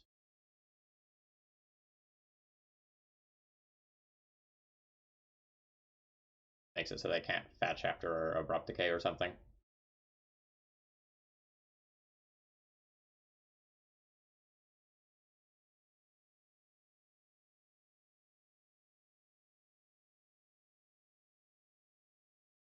I can still die on my opponent's turn if they have end of turn 2 mana creature into Food Chain, into Eternal Scourge, into Mist Hologryphon, into a kill. I'm not safe yet.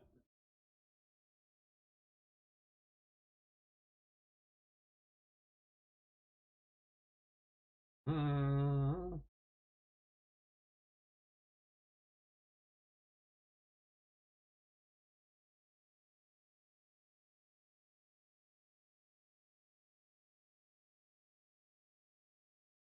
Okay, so the kill is possible this turn.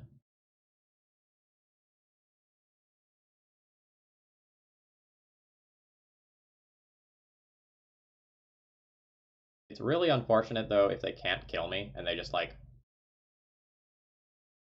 pass the turn with a bunch of stuff available. Because I can just like Chandra minus and control the board, or like Fiery Confluence, control the board that way. And Fiery Confluence or Chandra doesn't kill Crystalline Giant.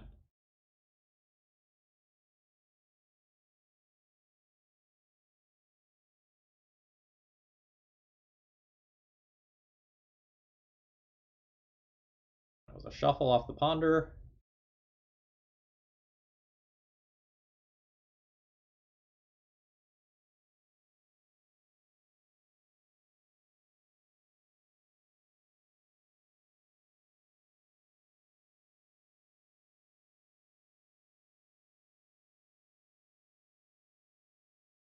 Yes, Eternal Scourge and Mist Hollow Griffin both have 3 toughness.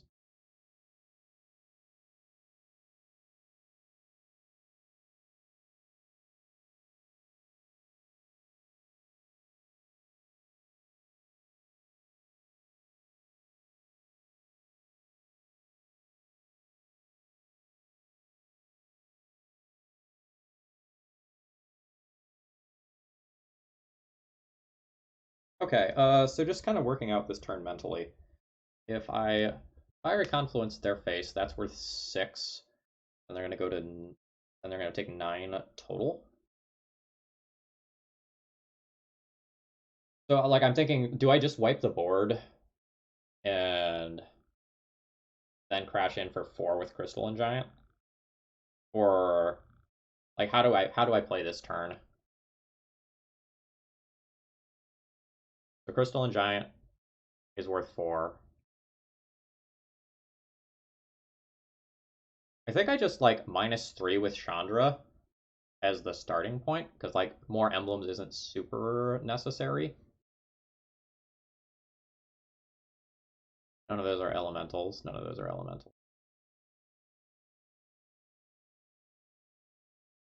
Like the fact that my Crystalline Giant got the +1/+1 counter is super relevant.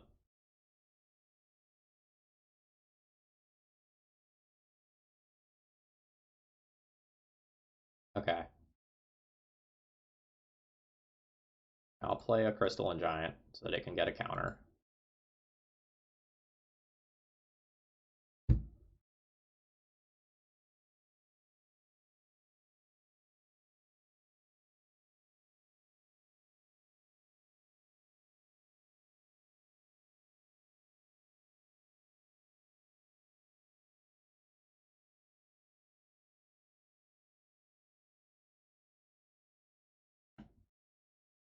All right, now do I fire this laser at their face? I think I fire this laser at their face.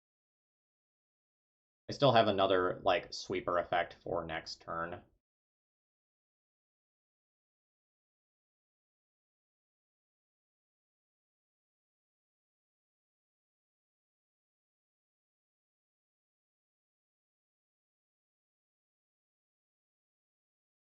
It just makes my next turn easier. All right, so they pitched a Force of Negation to do that.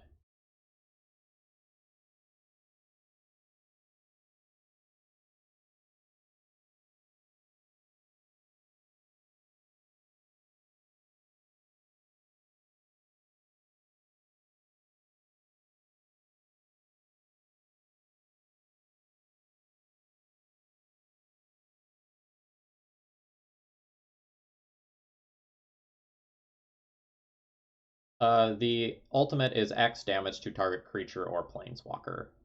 You can't just directly dome your opponent with it.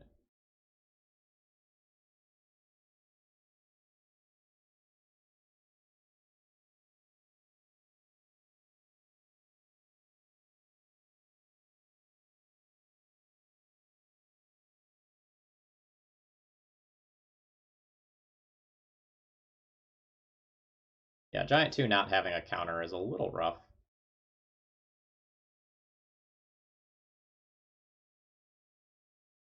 So I can minus and kill my Crystalline Giant here.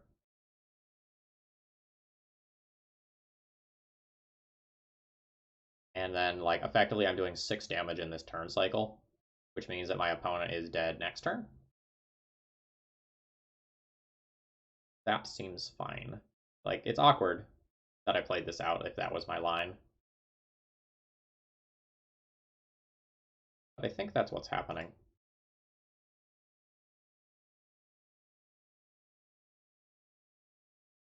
Like, I don't want my opponent to be able to, like, cantrip into all of this stuff.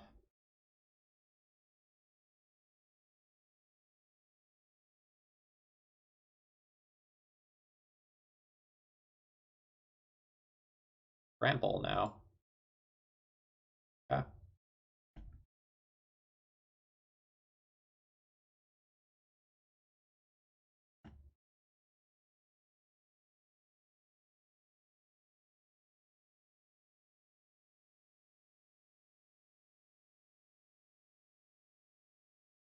So now if my opponent just does the same thing again, they're dead in their upkeep.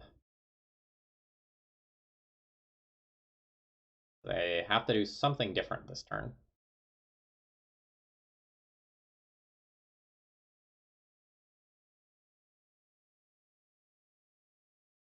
Yeah, GG's indeed.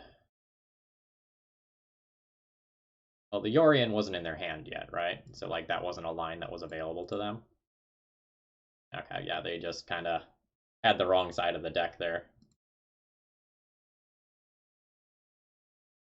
Okay, let's reveal the final deck list of the deck building challenge, and that was the one for Myth Realized.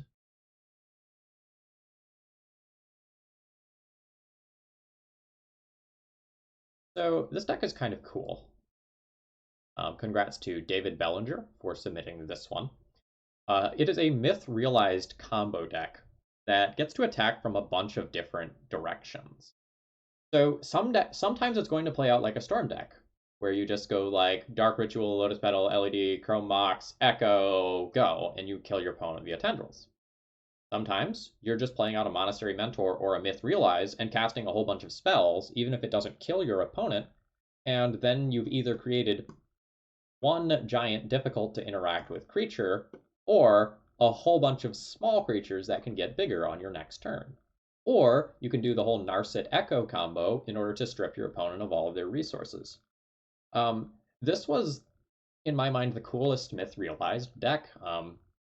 Like this one really stood out because it attacks from so many different angles. Most of the Myth Realized decks that I got were kind of boring.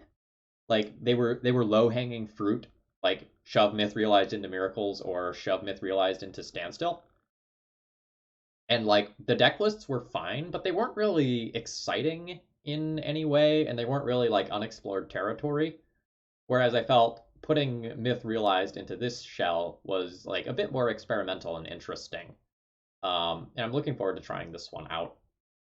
I don't know like how often this deck is going to like actually storm off and like actually kill with tendrils.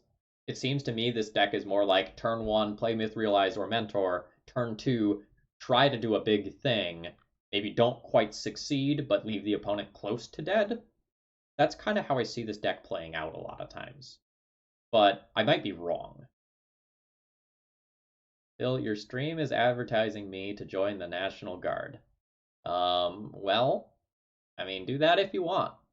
Or let advertising not sway you. You know, whatever.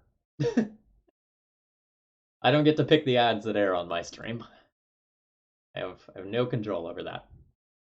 Okay, so recapping all of the deck lists real quick. So from this challenge, we are going to see a Lightning Skelemental Unearth deck. We are going to see a Ceratops Nethervoid deck. We are going to see a mono-red Madness Stompy deck built around Anji's Ravager and Surly Badgersaur. We're going to see Greater Good Ominous Seas combo, as well as this sort of Myth Realized combo deck. So about 10 minutes after the stream is over, I will post an article on ThrabenU about like the details of the deck lists and some of my thoughts about them if you want to check it out and read about it a little bit more in detail. My plan is to go and play regular decks this week. I have a soldier deck in the queue and, quote, an Oko deck in the queue that I need to play. And then I'm going to pause the queue for about a week and a half while I play these 5 deck lists on this. Okay, let's debrief this deck now. Okay. I enjoyed this deck quite a bit. Blood Sun Lotus Field was really strong every time we had it, except that one time that Moto bugged. That was not good. So, with the exception of that one turn that was very, very, very costly, we had a really interesting league as a whole. This deck list felt very strong. The Karn package in particular felt great, and we had less trouble against the Oko decks than I was expecting. I guess partially because like we cheat more on mana when we have Blood Sun. Um, yeah, I don't know. Like normally my opponent plays an Oko and I die, but I think we beat two Oko decks this league, and that's pretty unusual. Crystal and Giant did some cool things over the course of the stream. But like I would 100% be willing to like play this deck list again. Some of my opponents complained that it wasn't very fun for them, but it was very fun for me. I got to do like broken and degenerate things. Looks like a couple of people have followed here. So Marius and Legros Gay 456. Thank you very much for your support. I hope you enjoyed this stream. Okay. So I think an Oko deck is next in the queue. I was thinking about this one, which is a sort of like Oko Rosa Kinnan Bonder Prodigy deck. I'm thinking about giving this one a go, although I'm going to do another swoop through the 5.0 deck lists and see if I see anything that I like better. So this is coming this week, and then we're going to have a Soldiers deck later on in the week as well. I don't know exactly when my streams are going to be these days. Things are a little bit weird during the summer because I'm not working most of the time. So stream times will be a little bit sporadic. Please follow if you aren't already so you know when I'm going live. And if you really enjoy what I'm doing, please consider doing something to support the channel, whether that's donating, subscribing, just following, retweeting me when I go live, whatever. Anything helps. All right, I'm going to turn you all over to Arkin for the rest of the day. Have a great rest of the day, folks, and I'm going to be off to record Eternal Glory podcast pretty soon here.